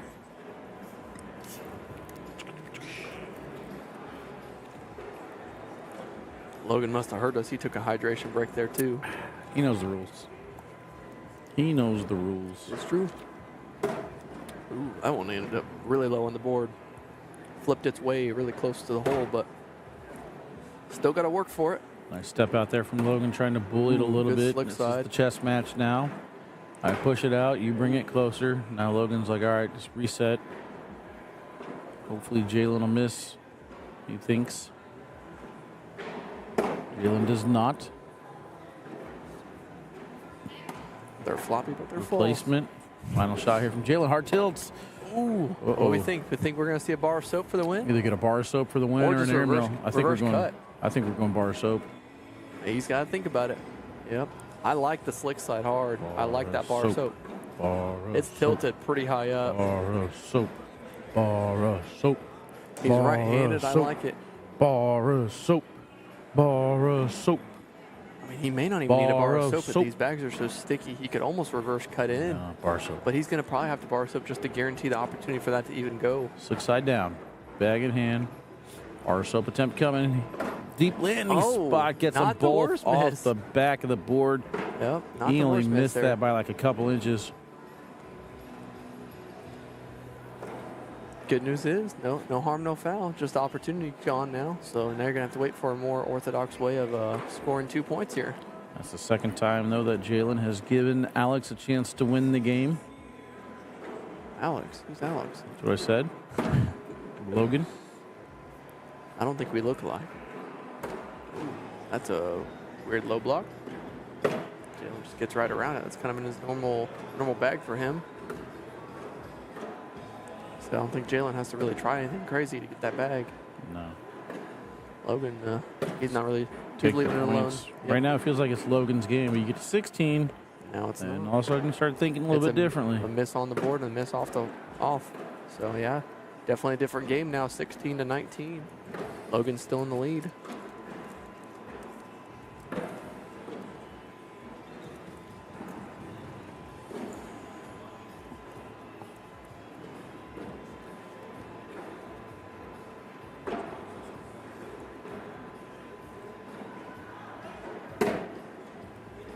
This game has definitely gotten settled back in.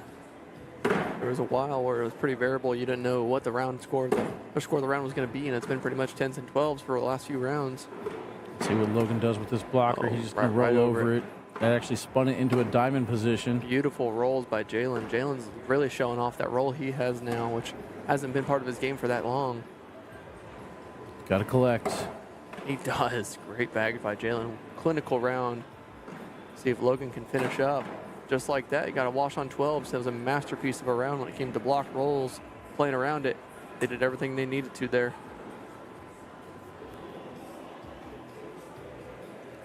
One thing that Logan does that I like, that a lot of people need to start learning how to do, is takes time walking back down. He really, really plays at his pace because he's got 40 seconds to get down there. So that's the rule. Jalen's first bag's off to the left a little bit, but obviously very still collectible in his lane. Uh-oh. Logan misses off to the right. Trying too hard to get around that bag. And Jalen follows him. Just gave it right back. Logan said, oh, that's actually a perfect bag. I like that bag a lot. Yeah, both players are going to try and finish this round out the exact same way. They want to leave that pile on the left alone and cut around. Ooh, here's your opportunity. This could be it. He's got bumpers. He's going to cut around with the first one and make Jalen have to go get his bag. I don't blame him. That's Oh, actually my goodness. That's a great bag, honestly. I don't know. I think Jalen can get in there and clog. I'm not happy with that at all. I would have liked a slick side Well, finesse bag just to go in, Yeah, I get it. collect your 2 points, and Oh, there's he the does. clog. Exactly what I was talking about. Missed I think opportunity. I think he can go Again, slick. that's the third time that Logan has had a chance to win this game. I still think he can go slick side up the middle and do it. I think Jalen. I mean, I haven't felt Jalen's bags. I don't know how thick they are, but No, he needs to get underneath that bag, and that's not going to happen. It's a 4-4 wash. If anything, you might knock in Jalen's bag and help him score 2 points here. I don't know. I still think there's a way. Because he could, if he shoots it, he could still drag it, yeah? I don't think so. I think he could shoot it. Perfect bag by Jalen, though. I mean, he did exactly what he needed to do. Logan's going to lay up. That was really deep. I think if anything, he was trying to just cover there. If it falls, and then I want my bag to go with it. But I think the reason Logan went sticky side there was to try to just cut around and leave it and Yeah. not worry about it, but his bags are not hole friendly But enough. Jalen's not collecting that bag on the back. He's not No. collecting that bag on the left. They're both in similar position on the red zone. That's got to be a slick side bag just to Yeah. get it to drip back in. Oh, and Jalen gave it back. Another opportunity. Opportunity number 4 Yep. And to finish the game. like I said, I mean, it's difficult because it's easy to sit here and tell them what they should have done, but oh my gosh, Jalen's already shooting air mills. Got aggressive. Yeah, I don't agree with that. I would have probably I liked think that that on was bag number 3. I think that was a frustration. I think that was a missed opportunities, and he gave it right back to him. So that'll do it. Jalen finishes 4th place. Logan overhand. Logan Chamberlain moves on. 3rd place game against Ethan Walker. Good run from McLovin. We'll take a break. When we come back, Ethan Walker, Logan Chamberlain right after this.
All right, guys, here we go. They are set and ready to get underway. Starting things off over here on the left. Logan Chamberlain with honors. First bag down the middle and in. Ethan does the same, and just like that, we're underway. Connie back in the chat says, let's go E. Down to the final 3 players, guys. If you're interested in helping me out, which I don't see why you wouldn't be, make sure you hit the thumbs up button and make sure you hit the share to your favorite cornhole group. Let's try and get these numbers up as we're down to the final couple matches to see shots just like that. Borrow Soapin to start the game off. I Ooh, like he it. set the tone early.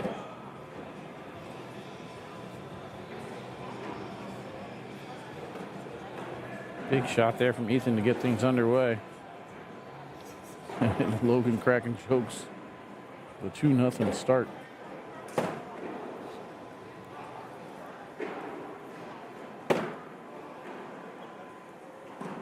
find us a restaurant yet?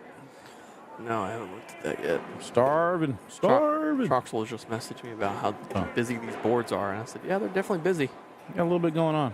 Yeah, definitely catches your eye more than a normal board. Could have been why we saw such a struggle with him when it came to his game. I like the way they look. I like the bright yellow. It is a little busy around the hole, which it is what it is. We gotta appreciate those sponsors somehow.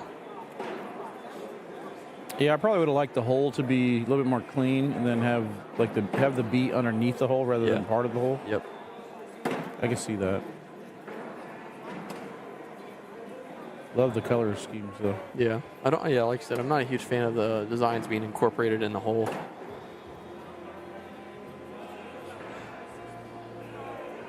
Airmail by Logan.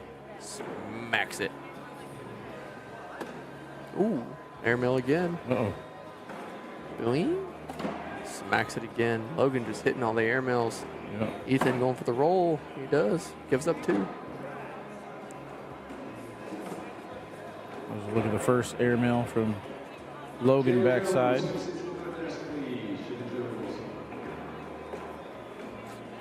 4-2 is the score. A lot of media in and out this weekend. Love to see that. Getting exposure for the sport. Absolutely. Try Fat Shack if it's close enough. Oh yeah, Fat Shack's pretty good. You ever tried Fat Shack? I haven't even heard of it. What? What do you mean what? Fat Fat Shack doesn't sound like a It's a trendy name. It's a lot of fat foods, pretty much. Best way to put it. It's definitely interesting. I'll say that. Fat Shack's half a mile away, so I'd say it's close enough. Basically, they do like sandwiches where you can get like chicken fingers, French fries in the sandwich. They do like Pony shoes or whatever? like what? You have pony shoes? I don't know what the heck that is. Horseshoes? You don't know what a pony is? I don't know if I do. Might need to help me. There's lots of options around here, though. We are in a 3.9 stars. Yeah, well, they attract a different crowd. There's lots of food around here. This Tiger's place, I forgot the name of it. Blind Tiger. I went there last time I came here for the Open. That place was pretty good. It's a sit-down restaurant, though. It's a brewery. Logan, a beautiful roll bag or cut, whatever you want to call that. And Ethan cleans it all up to wash on 12s. He wants to go in clean. A little squeak at the end. I don't know what that was. Logan's telling him he better relax. Would have been kind of crazy if he did manage to sneak around there.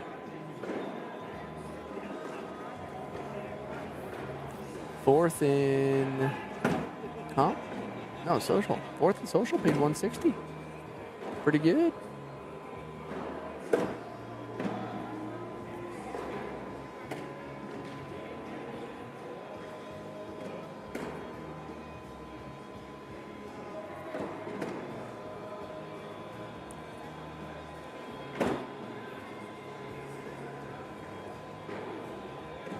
So they just Ethan going basically slick take side. their entire menu and they just throw it on a sandwich. Yep. Pretty much. Here's a point there for Logan. 7-6 or 7-2 is the score.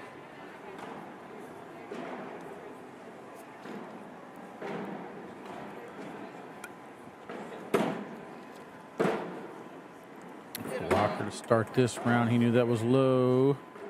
Ethan yelling at the bag to get up. It doesn't really listen very well. Logan tries to roll and it just kicks off to the left. Still somewhat grabbable if he wants it. Ethan thinking about what he wants to do here, talking to Logan about it. I think he's going to try to roll. Yeah, he's going for that same roll he just missed. Hits it There that it is. time. Slick side here from Logan to try to collect that bag, and he does. Bullies Ethan's out a little bit, but you know Ethan, you give him a challenge, he's going to go for it. He brings it back. Perfect Great shot. shot from Ethan. Logan going slick side, and he grabs it, but he still goes in. Ethan in for 2 here, and he gets it. 2 more, that's 4-7. Logan's still in the lead.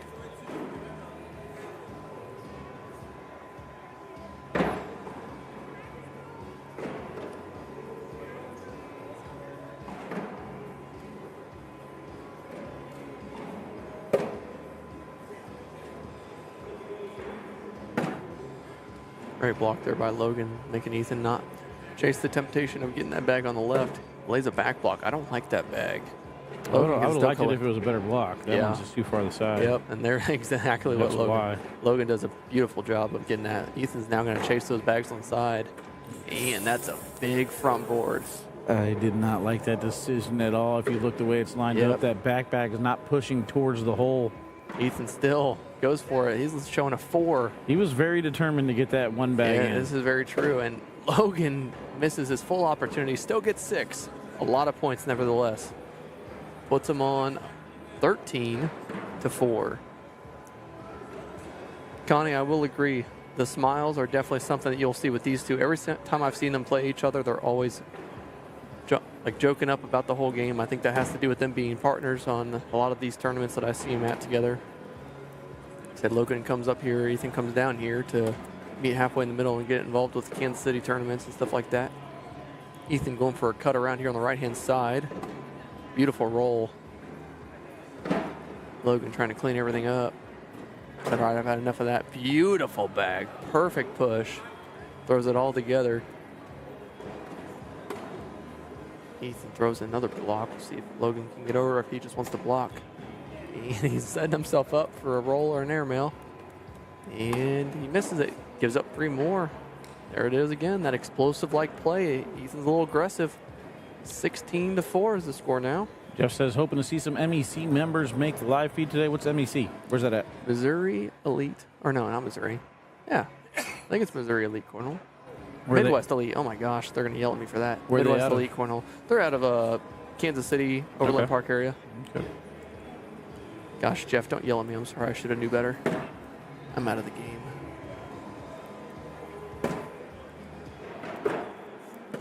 That MEC group's a good group. A lot of good people in that group there. See if I can see one wearing a jersey or something. Point them out for you, but Good slick side push. Unfortunately, takes Logan's bag with it. There's no hesitation on that one. And Logan stopping, giving an opportunity. Can he cut in? Yes. Nicely there's done. anything Ethan can do. That's a cut around. He's really good at those. All right, let's see if he can build momentum off of that now, making it 16-6. Regains first throw.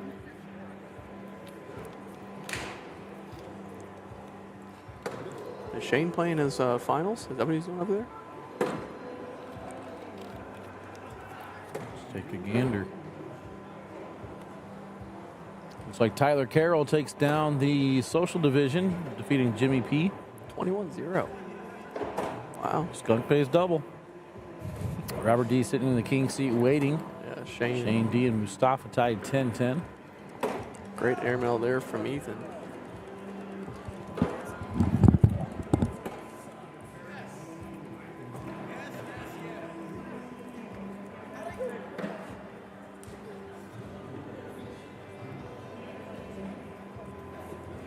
David Burns and Ronnie are wearing the jerseys.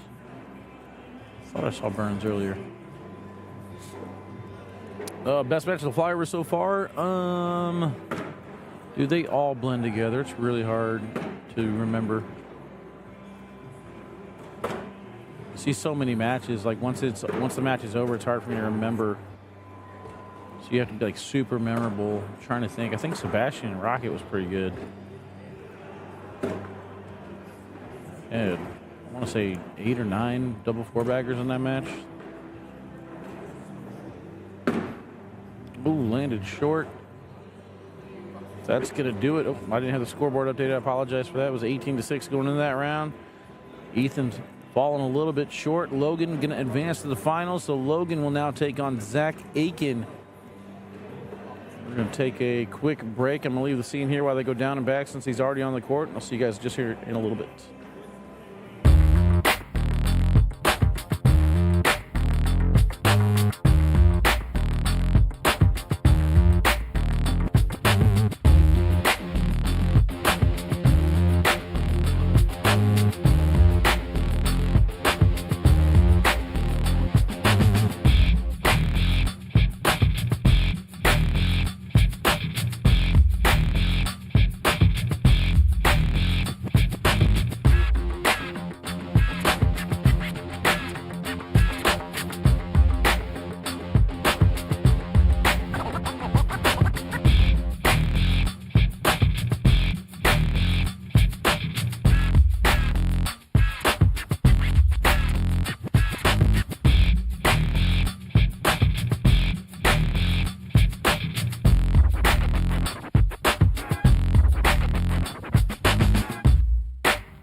ready.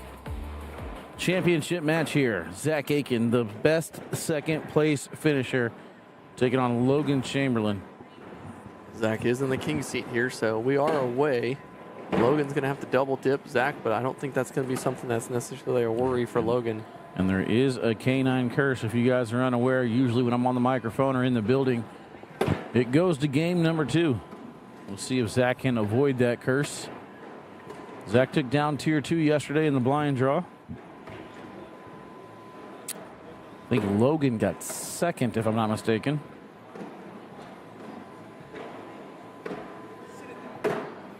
Logan, not a bad bag, but Zach, it goes licks side up the middle. Maybe see if we can end at the worst at a wash, unless that back one wants to move, which he goes off the back. Logan's going up, and he's in. Gets 3 out of that. Starts the game off 3-0. So it's 16-14 side. We're going to take the upper from each division and lower from each division to make the final brackets. So any confusion, there's no definition right now of non-social. It's just A, B, and the record here. ETA is in the next couple minutes. We're just finalizing the championship match on kicking this thing off. Once again, you all are scoring on your phone, so make sure you bring your phone to Josh says Aiken gets it done in game 1. Connie chiming in says, let's go with Logan. 3-0 start for Logan here. Good back block. The back block is going to be the story here. Perfect roll from Aiken. Frees up that left side. Logan kind of puts another bag right back in place. Let's see if there's an airmail shot. It is. And it's going to get them all to go. What a shot there from Zach Aiken. Picking up 4 points after a huge airmail. Hits it perfectly. Had to land a little bit short and clip them all. Perfect execution on that. Logan played that round pretty good. He just wanted that roll to either cover or go in. Gives up the lead 4-3. Okay, we're back now. Ethan finished up third, got 650. Not a bad day. Jalen got 450 for fourth. Not a bad day for third or fourth, especially considering the field is thick, but you know, we're talking 20-something people, so. I would drive over here for $650. Yes, sir. Zach missed another one. Just kind of keep an eye on this again. Front board that. Sheesh. I haven't seen Logan front board on this court all day. I think he was trying to free up that bag, and I don't like the risk that he took there. He's going to end up giving up 3 points instead of scoring 2. Yep. After we gave Logan compliments earlier about just taking the 2 points or just giving up the 2 points, tried something risky there. And it's going to result in 3 points for Zach Aiken. Yeah, and the biggest thing about that is when you're in a double dip situation, it doesn't matter that you got to get 2 games. It's 2 separate games. Win game 1, then go on to game 2. Yeah, Zach throwing with Trey Birchfield in doubles, I believe. Yep, that is true. Got Logan and Ethan, which, you know, you just saw Ethan here, so good finish from them already so far.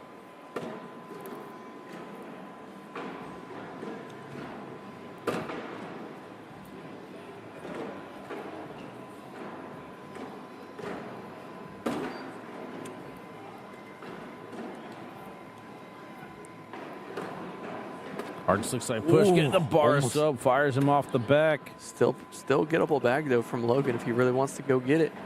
Go chase the work he created. It's hanging a little bit. I don't know if it's enough for him to go for it, but doesn't look like it. Just going to take his 3 there. There he is there. Look at this low line drive. Perfect landing spot. Doesn't get the bag in hand to go, but the one on the board for Zach flies off.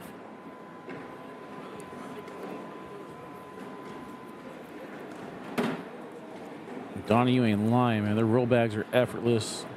The technique, the practice, over and over and over.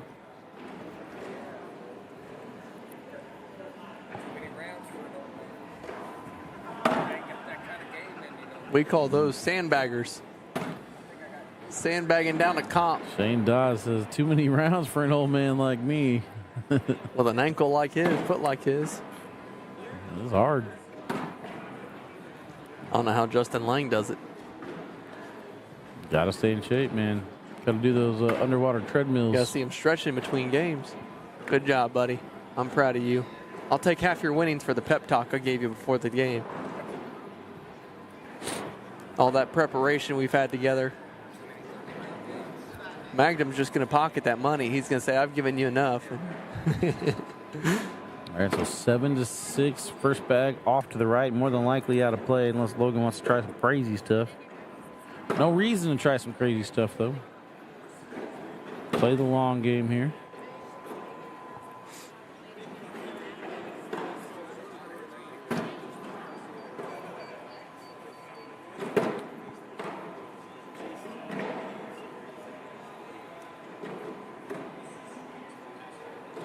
Zach's just like I said he was doing earlier.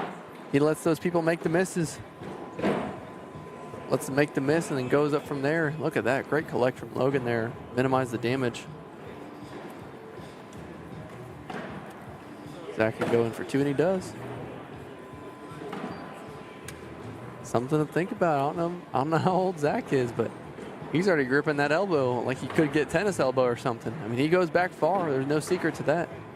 He's over here gripping it at the forearm. Like, oh boy, don't start doing that to yourself. I can tell you from somebody who has a wrist injury right now because of cornhole, then it's possible. Brian Lee, don't be knocking sandbaggers, he says. Well, Brian, no one can knock the king. I can tell you that. Can't beat the guy on top. I'm surprised you didn't show up and take down the social division for us. Ooh, Logan, another miss off to the right. We could have a 4-point spot here, if not more. Depending if Zach can get around these. He does. Beautiful bag. Logan might shoot this, or he's trying to collect that one on the right. He doesn't. If anything, he bullies it out of the way, makes his Zach's lane a little bit easier. And Zach is in, guaranteeing himself potentially 4. There it is. There's 4 more. That's now 13-6.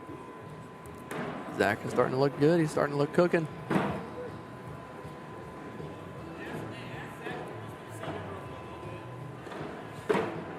Logan talking to himself and looking for words of encouragement from the sideline with Troxel and Carson. Nick Mandino over there definitely helping chime in. Yeah, I'll say you definitely got Nick who's going to help him chime in, that's for sure. Doesn't matter if he's your best friend or not, he's still going to start talking. Another block there from Logan, this time right in the center, right where he needs it to be. What's that? Did I say something about Zach? I don't think I said anything about his age. I asked how old Zach is because Zach was holding that elbow. Oh, do you think we're going to see a bar of soap here? I'd like it. I think we could see it. Zach's got slick side. Let's see what we get. Yeah, I don't know. Keeps that intensity. Here he goes. Oh, I mean, not a bad bag. Not what he wanted, but I mean, still slick side down the middle. I don't know if all those are going to fall. Depends on how Logan comes in with his last bag. Zach shouldn't really touch much of it. Yep. We'll see what happens with Logan's last bag. He's just going to try to go in to wash either way. He shoots it. Okay. Fair enough. Good for the PPR boost, we'll say. There's a slim chance that he was able to go in clean without help, without taking that one, but worth the risk as long as you hit it. Got to get something going in his direction right now, 13-6. Jake says Zach may be the best player in the world right now. Sheesh. I think it's hard. You got so many people competing. All these people, it's like any given day, everyone can be different, but Zach is definitely proving that he is one of the best, being on a continuous basis. I mean, look at the field we had today, and he's still up here. King seat game and in the lead now against Logan, who has been one of the best players for a while. He's been on the top tier of the singles players. So Zach's definitely proven he's here and he's here to stay. So, you know, I'm happy for the kid. He's doing well. Throwing well, throwing steady. He's minimizing the opportunities to give up big points. So he's doing everything right. 280 for first and social. He says sit. He didn't want that one to go in. That's all right. Zach does him the favor that he was looking for. And Logan almost checks up. He almost front boarded it, but he didn't. That was a little antsy release. You don't think he ever really got set there or something. He looked straight in his back. He did not look right in that throw. Now he's stretching. Got the massage gun over here to charge you $5, dude. Yep, looking like Justin Lang. I don't know if you've seen Justin Lang in between every few rounds. He'll bend over and stretch his legs out. It's hilarious. Mm-hmm. You look over and be like, oh, he's about to beat me up now. You got to do different things when you get older. It sucks. Listen, man, it works for him, so I ain't going to knock it.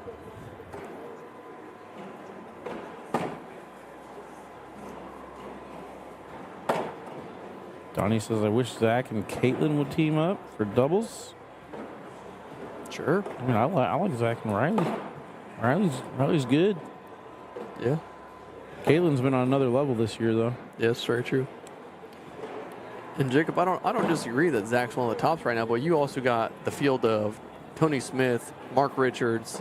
Those two alone in singles and doubles have been, outstanding in their consistency. Ethan Walker's even up there. Ethan's been doing well. He's been placing and finishing pretty good. A lot of these pros that are here at this event, let alone at all the nationals and opens and all that stuff, they're on a consistent basis. And Zach, I think, is just now getting his footing. So it's not to say he discredit anything he's done so far. I'm just saying that he hasn't gotten to the level of Mark and Tony where they're consistently every single open and national placing, which only time will tell. Give us about 5 more signatures and I could tell you, okay, yeah, Zach's definitely up there. I can show you just based off of this tournament alone. Zach looks confident. He looks in the zone at every single game we've seen him play today. And he's, like I said earlier, he's just definitely minimizing his opportunities to give up big rounds. He's just super consistent with his play style. I like that too. I like Zach and El Dupe. I think that'd be a really good team as well. The two young guns that are just absolutely going really well. Yeah, but I want to give credit to the birthday boy. Austin Kipple stepped up his game at the right moment. Happy birthday, Austin. And I like what I saw out of Kipple and Dupler at the first signature. Absolutely. It was a great showing from both of them, especially guys that aren't necessarily on the front lines of the news and of Cornhole media and all that stuff. I think they performed really well, especially with the TV time. They performed really well. This is where we get into Shane Dodd's checkbook now. We're going to see how much he got paid for second. Yeah. Need to go up there and steal it from him.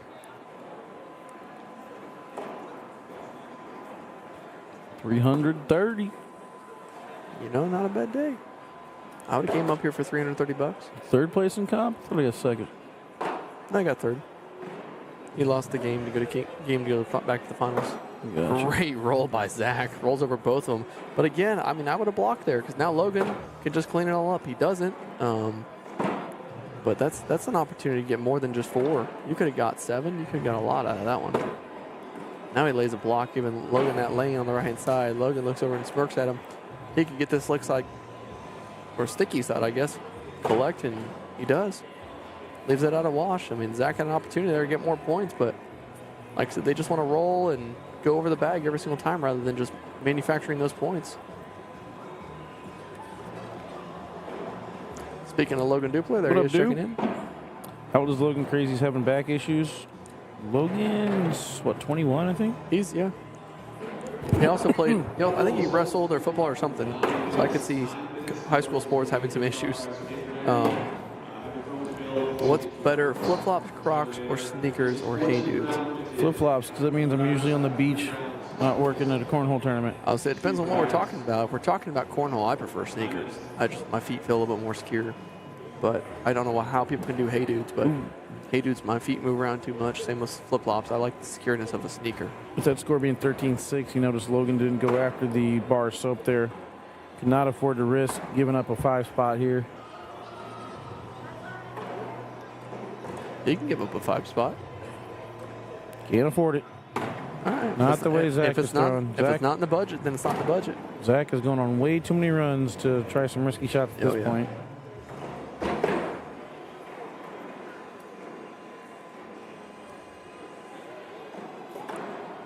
Like I said, I love watching Zach play because I don't ever see Zach. I'm from here in Missouri. I don't ever see players like him. So, coming into this weekend, whenever I was talking about players that I wanted to see that I thought were going to do well in singles, I couldn't even have a name on Zach. I just see online. I don't see in person, which is a completely different game. When you see his mental game and stuff like that, I'm definitely impressed with how he's been throwing. He's consistent. Like I said, that's the biggest thing about him is you have pros that have to be, all the pros naturally are on a consistent basis. That's how they get to the level that they're at. But for Zach, he's definitely mastered a consistency that he does well with. He's got a great roll. He's got a great push. You will see he hardly uses his airmail, which is good because he uses it when he needs it, but when he doesn't need it, he doesn't use it, which is good because it opens up his opportunity to limit the damage on some points. But he does a great job there just rolling over Logan's back, making him clean it up. And ends up getting 4 out of the deal. Yeah, I think originally Zach was kind of upset that he bounced over Logan's bag in the front instead of bullying it, and then Logan misses the collect. So still going to get the 4 points that he was trying to manufacture. 17-6. And I saw Zach look over at Logan. He said, "Why didn't you push that?" So.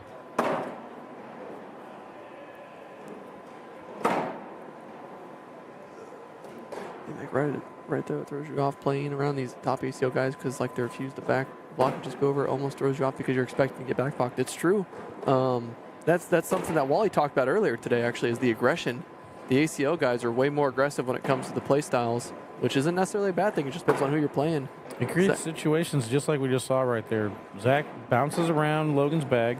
Logan goes for the push, misses to the right, and now he's in position to win the game. So Logan has to change his mentality for this whole round. Yep. Now he has to just do damage control. Oh, and Zach going in there would have put a lot of pressure on Logan, but instead he limits it to a wash. So that's big. But no, I mean, you're completely right. It really just depends on who I'm playing. There's times where I've gone for the aggressive approach just to see if I know I'm playing somebody that struggles with a push or an airmail or whatever it may be. I may go around that bag, but if it's someone that I know it gives them more fire to let them clean up their own shots, I'm not going to give them that fire. Like Logan is one of them that I don't want him to clean up too many of his own shots because he's going to get fired up and he's going to get some momentum back. So I'm trying to think of somebody else I usually do that against because you don't want to give anybody that momentum to get back fired up into the game. So I like putting that back block up sometimes and letting them miss their airmail and get all frustrated because they should have hit the airmail, but they didn't. It's all a mental game. There's so many variables to think about. That's a great back block by Zach. Logan forcing him into a roll, which if he misses one more roll, it could be game. He shoots it. He's like, you know what, I'm not playing with that roll anymore. Justin says, heard Logan in color guard in high school, very strenuous in the body. I don't think that's true, but if it is, that's very, very true. It could be very strenuous. And that's it. Wow. What a collect there from Zach again, not helping Logan out at all. Let's take a look at this as he's able to peel that off, slick side down, coming around to the right side of the hole. And then because it's slick side down, he gets it to drip back in. I've said it over and over again. If you're going to be able to throw rolls and cuts, you need to be able to have that slick side to go with it. Zach Aiken had exactly that today, and it paid off for him. Great job to Zach. Yep, that's going to do it here for singles. We're going to take a break, get some food. They're going to do some rounders action for doubles. We'll be back in a couple hours. See you guys then.